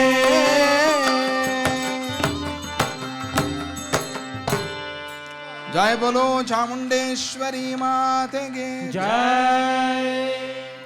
ಅದ್ಭುತವಾದಂಥ ಕೀರ್ತನೆ. ಇದರ ಅರ್ಥವನ್ನು ಒಂದು ಪೂರ್ತಿ ವ್ಯಾಖ್ಯಾನ ಮಾಡಿಕೊಂಡ್ರೆ ಒಂದು ದಿನ ಬೇಕು ಅಂತ. ಐದಂ ಪರಿಯೇ ನಿಗಮಾನ, ಅದ್ಭುತವಾದಂಥ ಪದ. ಇದಂ ಪರಂ ಯಸ್ಯಾಸ ಇದಂ ಪರ, ಇದಂ ಪರಸ್ಯ ಇದಂ ಐದಂ ಪರ್ಯಂ, ಐದಂ ಪರ್ಯಂ ಇದೇ ಮೊದಲು ಅಂತ, ಇದೇ ಮೊದಲು ಇದೇ ಅಂತ. ನಿಗಮಾನ ಸಮಸ್ತ ವೇದಗಳಿಗೆ ಅಮ್ಮನೇ ಆದಿ ಅಮ್ಮನೇ ಅಂತ ಅಂತ. ಐದಂ ಪರಿಯೇ ನಿಗಮಾನ ನಿಹದಧ್ವಾಂತೆ ಹೇ ಕಾಳಿ, ಆ ಥರದ ಒಂದು ಕೀರ್ತನೆ. ನಿನ್ನೆ ಕೃಷ್ಣ ಶತಕ ನಾವು ಪ್ರಾರಂಭ ಮಾಡಿಕೊಂಡ್ವಿ. ಇವತ್ತು ದ್ವಿತೀಯ ವಿಘ್ನ ಆಗಬಾರ್ದಲ್ಲ, ಅದರಿಂದ ಒಂದು ಶ್ಲೋಕವನ್ನು ನಾರಾಯಣ ನಿಖಿಲಾಶ್ರಯ ಹೇಳಿ. ನಾರಾಯಣ ನಿಖಿಲಾಶ್ರಯ ಧಾರಾಧರ ಧಾರಾಧರ ನೀಲದೇಹ ನೀಲದೇಹ दानवशत्रो दानवशत्रो क्षीराब्धिशयन क्षीराब्धिशयन यदुकुलवीर यदुकुलवीर ನನಕಾಯೋ ನನಕಾಯೋ ಮನವ ಬೆಳಗಿಸೋ ಕೃಷ್ಣ ಮನವ ಬೆಳಗಿಸೋ ಕೃಷ್ಣ. ಸ್ಪಷ್ಟವಾಗಿ ಅರ್ಥವಾಗ್ತಾ ಇದೆ. ಎಲ್ಲ ಪದಗಳು ಅಲ್ಲಿದೆ, ಹೊಸದೇನೂ ಇಲ್ಲ. ಅಲ್ಲೂ ಹೀಗೆ ಪದ ಪ್ರಯೋಗ ಇದೆ. ಕಡೆಯಲ್ಲಿ ಮಾತ್ರ ನನಕಾಯೋ ಮನವ ಬೆಳಗಿಸೋ ಕೃಷ್ಣ, ಅಷ್ಟು ಮಾತ್ರ. ಇನ್ನು ಹರಿ ಹರಿ ನಾಮಾಕ್ಷರಗಳು ಹರಿ ಹರಿ ನಾಮಾಕ್ಷರಗಳು ಹರಿಗೋಲು ಹರಿಗೋಲು ಭವಾಬ್ಧಿ ಭವಾಬ್ಧಿ ತರಣ ಕಂಬುಜ ನೇತ್ರ ಕರಣ ಕಂಬುಜ ನೇತ್ರ ಹರಿ ನಿನ್ನಾಮ ಮಹತ್ವವ ಹರಿ ನಿನ್ನಾಮದ ಮಹತ್ವವ ಪರಿ ಪರಿ ವಿಧದಲ್ಲಿ ಪರಿ ಪರಿ ವಿಧದಲ್ಲಿ ಹೊಗಳುವೆನು ಕೃಷ್ಣ ಹೊಗಳುವೆನು ಕೃಷ್ಣ ಹೊಗಳುವೆನು ಶ್ರೀಕೃಷ್ಣ. ಹೊಗಳುವೆನು ಶ್ರೀಕೃಷ್ಣ. ಇದು ಸುಲಭವಾಗಿ ಅರ್ಥವಾಗ್ತಾ ಇದೆ. ಹರಿಯನು ರೆಂಡಕ್ಷರములు ಅನ್ನುವಂಥ ಪದ್ಯ ಅದು. ಹರಿ ಅನ್ನುವಂಥ 2 ಅಕ್ಷರ ಎಲ್ಲ ಥರದ ಪಾಪಗಳನ್ನು ಪರಿಹಾರ ಮಾಡುತ್ತೆ. ಅದು ಕನ್ನಡದಲ್ಲಿ ಹರಿಗೋಲು ಅನ್ನುವಂಥ ಒಂದು ಪದ ಇದೆ. ಹರಿಗೋಲು ಅಂದರೆ ನಾವ, ಅಂದರೆ ಒಂದು ತೆಪ್ಪ ಅಥವಾ ಒಂದು ಹಡಗು, ಒಂದು ಪುಟ್ಟು, ಆ ಹರಿಗೋಲಾಗಿದೆ ಭವಾಬ್ಧಿ ತರಣಕ್ಕೆ. ಅಂದರೆ ಈ ಭವಾಬ್ಧಿಯನ್ನು ದಾಟಕ್ಕೆ ಅಂಬುಜ ನೇತ್ರ, ನೀನು ನೋಡ್ತಾ ಇದೆಯಾ ನಮ್ಮನ್ನೆಲ್ಲ, ಅದರಿಂದ ಹರಿ ನಿನ್ನಾಮ ಮಹತ್ವವ, ನಿನ್ನ ನಾಮದ ಮಹಿಮೆ ಆಗಿದೆ. ಹರಿ ಹರಿ ಹರಿ ಹರಿ ಹರಿ ಅಂತ ನಾವು ದಾಟಿಬಿಡ್ಬಹುದು. ಇದನ್ನು ಹರಿ ಅಂತ ಇದ್ದರೆ ಸಾಕು, ಆ ನಾಮವೇ ನಮ್ಮನ್ನು ದಾಟಿಸಿಬಿಡುತ್ತೆ. ಪರಿಪರಿ ವಿಧದಲ್ಲಿ ಹೊಗಳುವೆನು ಶ್ರೀಕೃಷ್ಣ. ಇದನ್ನು, ಈ ನಾಮ ಮಹತ್ವ ಹೀಗಿರೋದ್ರಿಂದ ಅದನ್ನು ಪರಿಪರಿ ವಿಧದಲ್ಲಿ ನಾವು ಹೇಳ್ತಾ ಇರಬೇಕು, ಹೇಳ್ಕೊತಾ ಇರಬೇಕು, ಮಕ್ಕಳಿಗೂ ಹೇಳ್ತಾ ಇರಬೇಕು ಅಂತ ಹೇಳಿ ಇವತ್ತಿನ 2ನೆಯ ಪದ್ಯ ಕೃಷ್ಣ ಶತಕದಲ್ಲಿ ಎಲ್ಲರಿಗೂ ಒಳ್ಳೆಯದಾಗಲಿ. ಜೈ ಗುರುದತ್ತ. ಯಾಕೆಂದರೆ ಕೃಷ್ಣ ಸಹೋದರಿ ಅಮ್ಮನವರು, ಮೊದಲು ಅಮ್ಮನವ್ರನ್ನ ಸ್ತೋತ್ರ ಮಾಡಿಕೊಂಡು ಆಮೇಲೆ ಶ್ರೀಕೃಷ್ಣನನ್ನು ಕೂಡ, ಅದು ಶ್ರಾವಣ ಮಾಸ ವಿಶೇಷವಾಗಿ ನಿನ್ನೆ ತಾನೇ ಪ್ರಾರಂಭ ಆಯಿತು ನಮಗೆ. ಹೀಗೆ ಪ್ರತಿ ದಿವಸ 1-2 ಹೇಳ್ಕೊಳ್ಳೋವಂಥ ಪ್ರಯತ್ನವನ್ನು ನಾವು ಮಾಡೋಣ ಅಂತ ಹೇಳ್ತಾ, ತ್ವಮೇವ ಮಾತಾ ಪಿತಾ ತ್ವಮೇವ ತ್ವಮೇವ ಬಂಧು ಸಖಾ ತ್ವಮೇವ ತ್ವಮೇವ ವಿದ್ಯಾ ದ್ರವಿಣಂ ತ್ವಮೇವ ತ್ವಮೇವ ಸರ್ವಂ ಮಮ ದೇವ ದೇವ ಕಾಯೇನ ವಾಚಾ ಮನಸೇಂದ್ರಿಯೈರ್ವ ಬುದ್ಧ್ಯಾತ್ಮನಾ ವಾ ಪ್ರಕೃತೆ ಸ್ವಭಾವ.